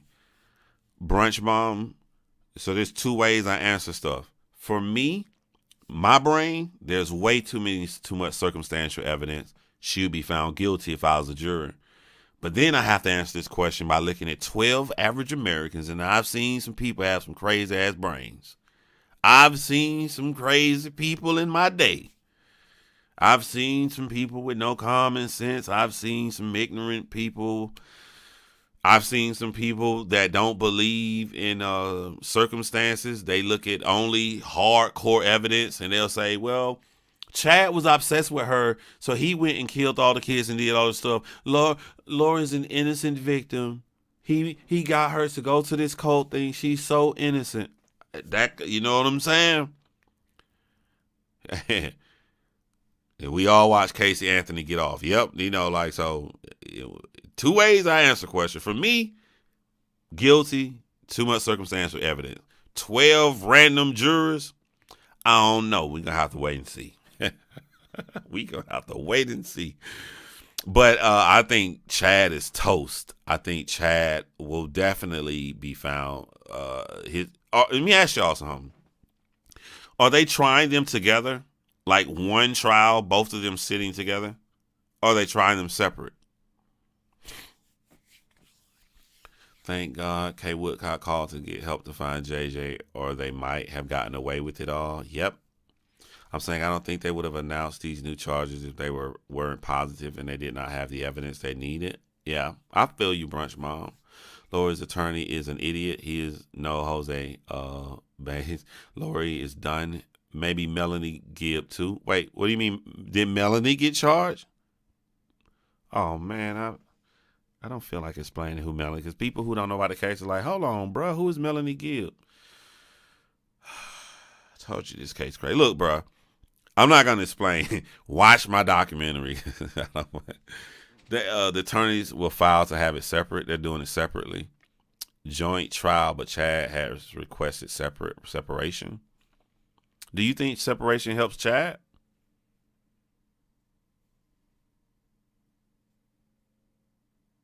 Oh, Melanie got subpoenaed. Okay. Someone said too many characters in this one. Yeah, too many characters. I don't even got the time to explain. There's another character involved in the story. Jesus. Y'all remember I told y'all they moved up there? They moved to where the cult leader, Chad Daybell, lived. They think they were in Arizona and they all moved to Utah, right? 3 adults moved. Lori Vallow, whose husband was just murdered by her brother. Lori moved, her brother moved, and her niece moved. Her niece was married to a good guy too.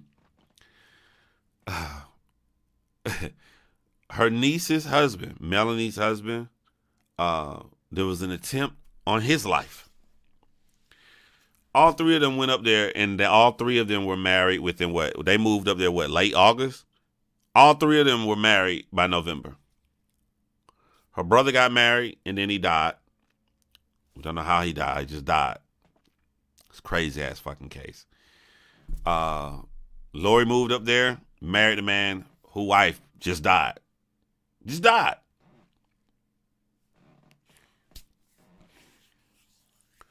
By Alex Cox, The Family Killer. Without sounding corny, why is there so much evil in the world, man?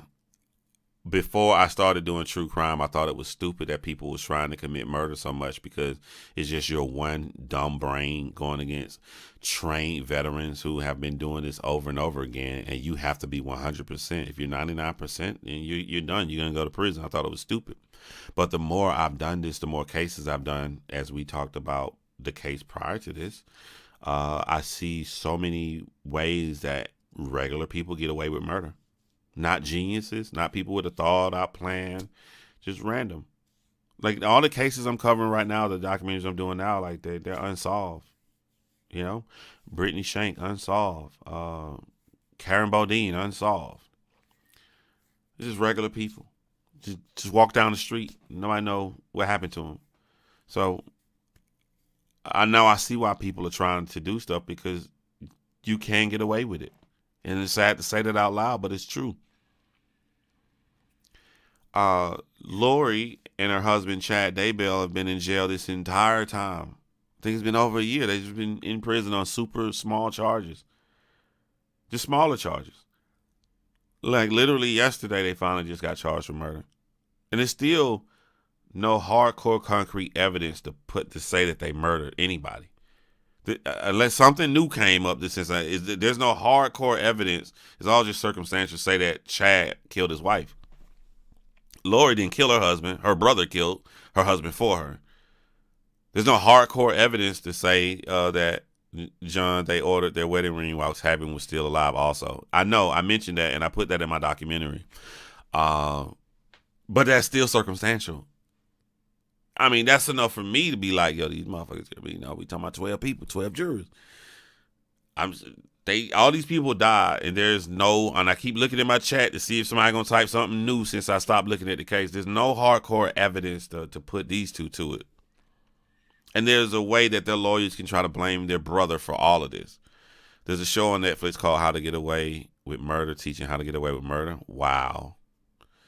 No way they would charge for Tammy without evidence. If there is, they haven't told the public.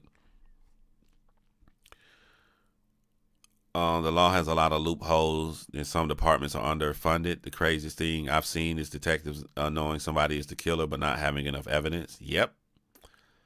But I'd rather a detective sit back and chill by not having enough evidence than to rush Charlamagne, and try to take him to trial and lose. So I was happy that, they waited, and maybe they waited for the right time. Why didn't they just send the children off to another family? Them children knew too much. And the grandparents would have definitely, and look at it this way. JJ's grandparents were 110 for sure would have taken JJ in. And she could have married that guy. And her daughter was 17. She was 17. If this happened around August sometime, so what? She either graduated or this was her last year in high school. She'd go off on her own. Her daughter could drive.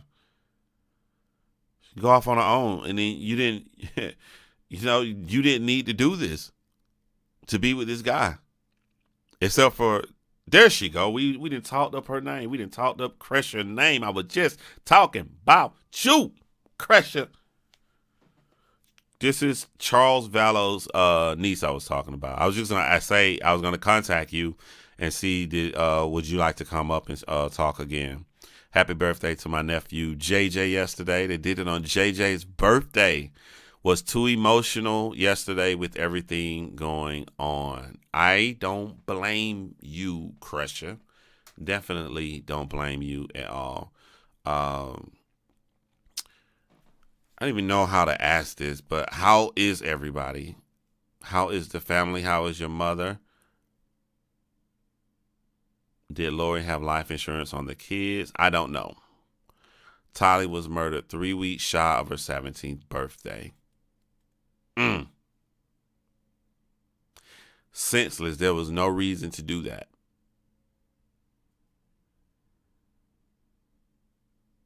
I remember being in court and this woman had murdered her child's father in front of the kids and her father while they were in the car while he drove, and she got off. Her defense was battered woman syndrome. Wow. CPTSD. I definitely understand that, Crusher. Definitely understand that. And I think it goes without saying, Crusher, me and everybody over here, I hope that they throw them under the jail. We have my normal audience that knows about the case, Crusher, but we have a lot of new people here that has never heard about this at all. As I was discussing another case on here before this, and I tried my best to go through it. My chat said I did a good job of explaining everything because I hadn't looked into it in a minute. I suffer from CPTSD since all of this right here. I completely understand. I don't blame you. Are you talking to someone? I am so sorry for the loss and the pain that you and your family have gone through. That's Ada Core 21 is saying that to you, Crusher. Sick Fox. Yep.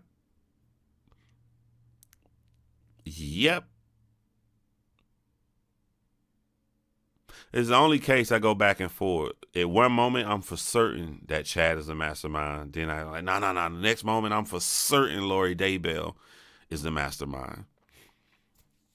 I go back and forth. We are okay. I am driven and determined to dismember this cult like they dismembered Tylee. I didn't tell you guys, you're going to watch videos on this of how they found Tylee and JJ. Just that they found Tylee and JJ in Chad's backyard, buried. That was a very emotional day when they showed that on the news. Crusher says Lori is the action to his mind, if that makes sense. Yeah, that makes sense. She's no damsel in distress that was fooled and manipulated. No kind of justice will ever be good enough. Heartbreaking. Murdered. I don't desensitize it. If you don't watch the series, Best Way to Get Away with Murders, have someone else do it for you, then have them commit suicide. That's what the show teaches you. Sounds like the case, right? I don't know. Crusher, do you think Alex committed suicide? Alex is JJ's brother. It's just so much mysterious stuff going on, man. Hell no. Perfect shitstorm. Perfect as they blend together. Love your doc. Stay well. Thank you, April Diaz, for that. And it's good to see you again. I don't ever forget anybody. So definitely appreciate that, April. I learned this from you, John Crimes. Exactly, Crusher. Exactly. Like I was saying before you came on, Crusher, a cult leader met a black widow. And if somebody can convince you to kill your own children, something was wrong with you before you met them. For that to even be an option to enter into your head. So.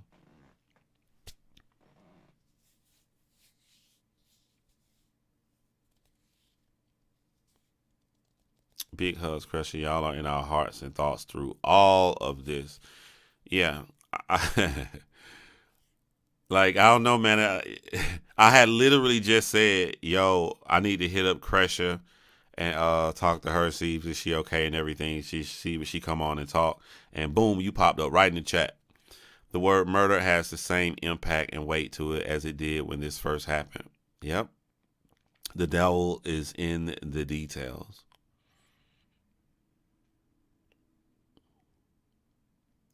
Also was saying, Crusher, before you came here, that like, if you did this because you felt like you were doing a good deed and you were going to go off on July 2020 to some other freaking place and world, or to heaven or whatever. Once you found out that that wasn't true, you should be mortified of what you did to your children, and you should want to help the police in the investigation. Like this stuff shows, she's out for self.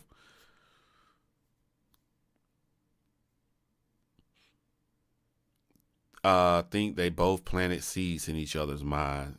Sadly, this was the outcome.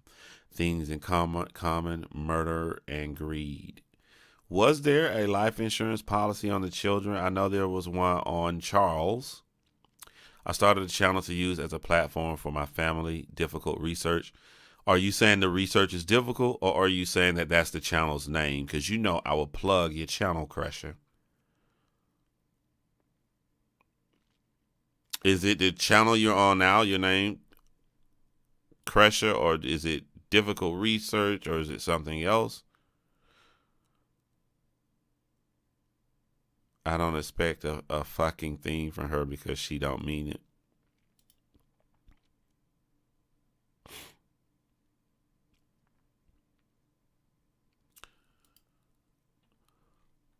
I added you as a mod on here, Crusher. So as a mod, you can post links.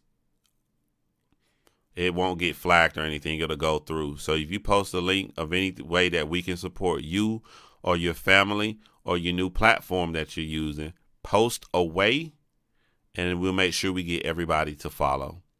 Laura has been collecting money for the kids as far as I know. Auntie J.A. Matthews says, got it. Social Security survivor on the children. Life insurance, not sure, but I can find. I'll let you know in the comments later today. Crusher, do you know the family? I'm sorry, I'm new here. Crusher is the family. Crusher is Charles Vallow's niece. If I'm not mistaken, she'll correct me if I'm wrong. Crusher's mother is Charles' sister. Charles was murdered. He was by his wife's brother. And after that, that's when the whole family moved to get closer to Chad's Daybell cult. And his wife died. Chad Daybell's wife died. Her husband died. And then they married each other. God, I'm new, so sorry. Now, no problem, Maul Sawitty. But I'm changing it to difficult research, and I'm not all good at the tech shit yet. I had to teach myself everything from editing. Crusher, why did you have to teach yourself everything when you could have just messaged me on Facebook? Now, people think I do this difficult thing. What I did was find the super easy way. Y'all know I'm working with Desi on my new podcast I got. She was so amazed at how easy it is I was doing stuff. I'll show you the super easy way. I won't show you the tech nerdy way that's all difficult of how you can run and do all of this stuff. Not only do I do it the easy way, I do it the cheap way too. No, they were murdered. Yeah, you're right. Yep, they were murdered. Charles was murdered. And I'm forgetting her name. Tammy was murdered. I cannot express how sorry I am that you have been going through all of this. I just sub Crusher. It just be clear, you talking about your channel, right?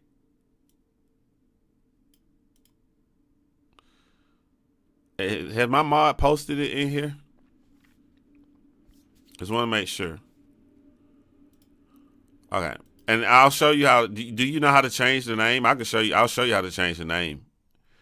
All right. Make sure you guys follow Crusher here, especially. Damn, somebody got timed out. What you do, Lily? It's this community that helped us. Always got your back, Crusher. Always got your back, man. You know that. You know that. I know it's a lot of good people out here that spread the news and report it on the case.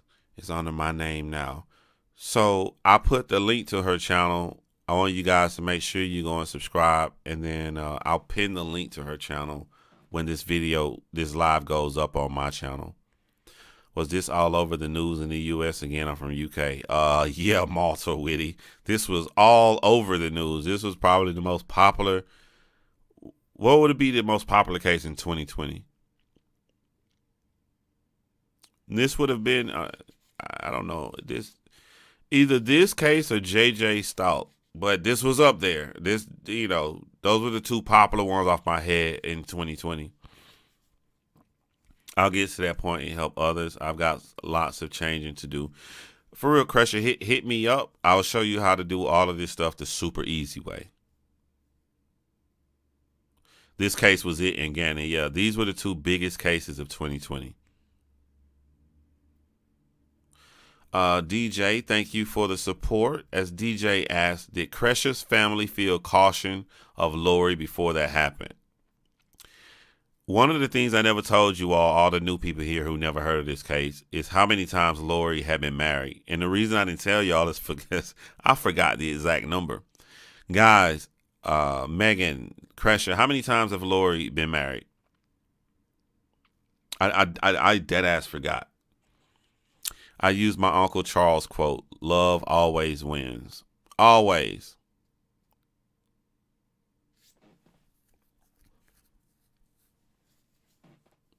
Crusher says never. So you guys never felt any caution of Lori before this all happened. Chad was her 5th marriage. Charles was her 4th marriage. Was her 3rd marriage the one that passed away, or was it her 2nd marriage? I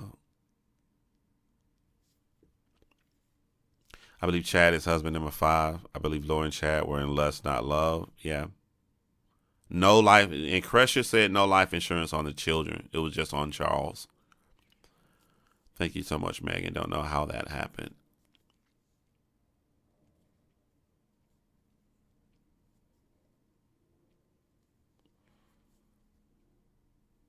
Third and 4th. So she was married two times, got into a 3rd marriage.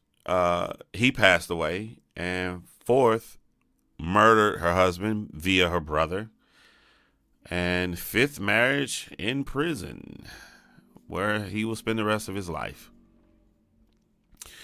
You know, a good thing that people end up doing is breaking away or getting divorced while they're in prison. They're still married. Yeah, her husband Joe Ryan died as well. Yeah. Charles was the 4th and longest. 1 and 2 are alive. Joe had life insurance and she was a beneficiary, so it's being looked into. So they're looking into it for her 3rd husband. As Crusher's uncle, Charles was her 4th husband. Passed away, Joe number 3, Tolly's dad. Crusher, let me ask you, would you like to schedule to come on here and talk?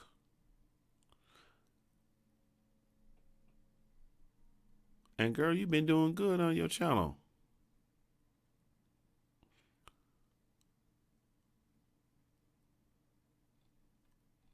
I'm sorry, I'm looking at Crusher channel right now. In their religion, polygamy is the way to go. So her and Chad were sealed in the temple. Yeah. So this is what I'm gonna do, guys. I'm gonna have another live. I'll get with Crusher and we'll schedule it, and she'll come up and talk about it, and we'll get all the more details. I said to call me this morning on this platform. Watch out, Dr. Boyce is coming for you. And he did. I said to call me this morning on this platform. Watch out, it's coming for you, and he did. Hey, man, shout out to Dr. Boyce Watkins or whatever. What would be amazing? I don't think it's. I'm small. He can. Dr. Boyce Watkins can say something about me, but I don't think it's a good idea to go after Kwame Brown right now. I don't think that. I think that. I don't think that's a good, smart idea right now. I have a lot of popular characters, and that's why my channel grows like it does. Shout out to you, man. Congrats. I'm just like, you know what? Crusher ain't tell me. But now we going to make sure that we blow it up even bigger now, Crusher. What was the name you're going to change it to? What research?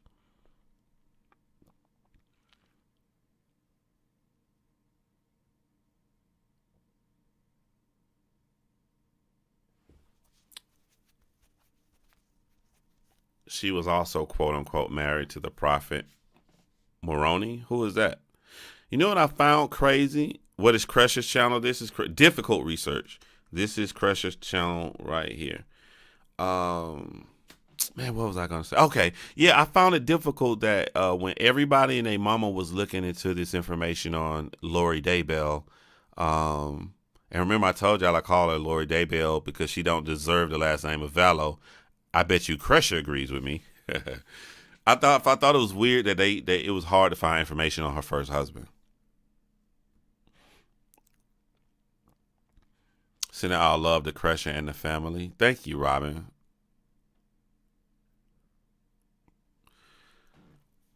Oh, he did. I heard him. Great name, Crusher. Oh, hoo. I told y'all I'm slow. I'm slow. I just got it. Difficult research. I may be a little slow, Crusher, but it picks up eventually on me. Even though you put it in all capital letters. Difficult research. But not just to do with cults. All true crime research is difficult. Yeah, it is. I've gone into a case and was like, okay, you guys are asking me to do this case. I'm like, all right, I'm gonna do it. I have no feelings involved. I'm like, all right, man, they want me to do this case. Let me start. And then when you start looking at exactly what happened, when you start looking at police reports and you start looking at statements, I mean, it really can get to you, man. Adokor 21 said, there you go. John, you should watch the video of Stephen Furtick, pastor of Elevation Church with Charlamagne. Then make sure Stephen sees your video. I bet he doesn't know, and I feel he would do something about it. Nelson Yang's first husband is still hard to find. I never knew that. Never. Write it down. Be one of the things to talk about when we go live together, Crusher. Nelson Yang's. Sam Goody said what's been discussed so far. You're going to have to go back and watch this back because I'm about to get ready to go, Sam Goody. I'm Benny Lori will marry her lawyer next. She have to put in for the divorce from Chad Daybell first. Kwame Brown talked about Dr. Boyce 88 minutes ago. Sam Goody said, yeah, I seen that. All right, so Crusher, I'm going to hit you up on Facebook. And we get together and see a time, and I'll show you if you don't know how to change your name to difficult research now when I get off air. But I'm gonna get ready to go, guys. I just want to make sure I talked about both pieces in this chat. I've done all I can on Charlemagne the God. I put out my video, and then I put out all the top questions that people was having, all the concerns about my video on this live. I don't like to ride the coattails or something just for views. I've said what I said, and you have the information in your hand. You have the court files to make your own decisions. I don't try to convince people to do something or think a certain way. We're all adults here. If you make your decision, he didn't do anything wrong and everything is fine, then he didn't do anything wrong and everything is fine to you. I made my decision enough that I'm not supporting any platform that he's on from the information I heard out of his own mouth. So there's no reason for me to talk about it unless something crazy new happened. But if I base upon the same information we have now, I'm not doing any more videos on Charlemagne. And make sure you guys follow Crusher. And right now it's her name, but it will be changed to Difficult Research, which is a dope name. And thank you guys for sticking and listening to me. Thanks for everybody who supported the platform. As anybody who knows me knows, my money either goes into the equipment or the exact next case I'm working on. Or now I'm going to start putting money specifically into plane tickets to go to cases. Because I'm like, I never get to go to be with the family. But I can go be with the family now. I can use the funds that I get to fly there and to film. So that's what I'm going to start adding to it. So all of your donations are heavily appreciated. And besides that, y'all know my slogan. Don't kill, make a sandwich. Justice for Tylee, justice for JJ, justice for Charles Vallow, justice for Joseph Ryan, her third husband, and justice for Tammy Daybell, Chad Daybell's wife. This is pathetic, man. Pathetic. So many useless, like, murders, like, just thoughtless, unnecessary murders. I always use the saying from the movie Fargo, and I think the Chad Daybell, Lori Daybell case is one of the number one reasons to use it. And that's when the police was in the back, had to kill her, and in the back of her control car in the back of the movie Fargo. And she said, and for what? All just for a little bit of money. The simple sentence that really hits hard, man. So y'all take care, and I'm about to hit you up, Cresher.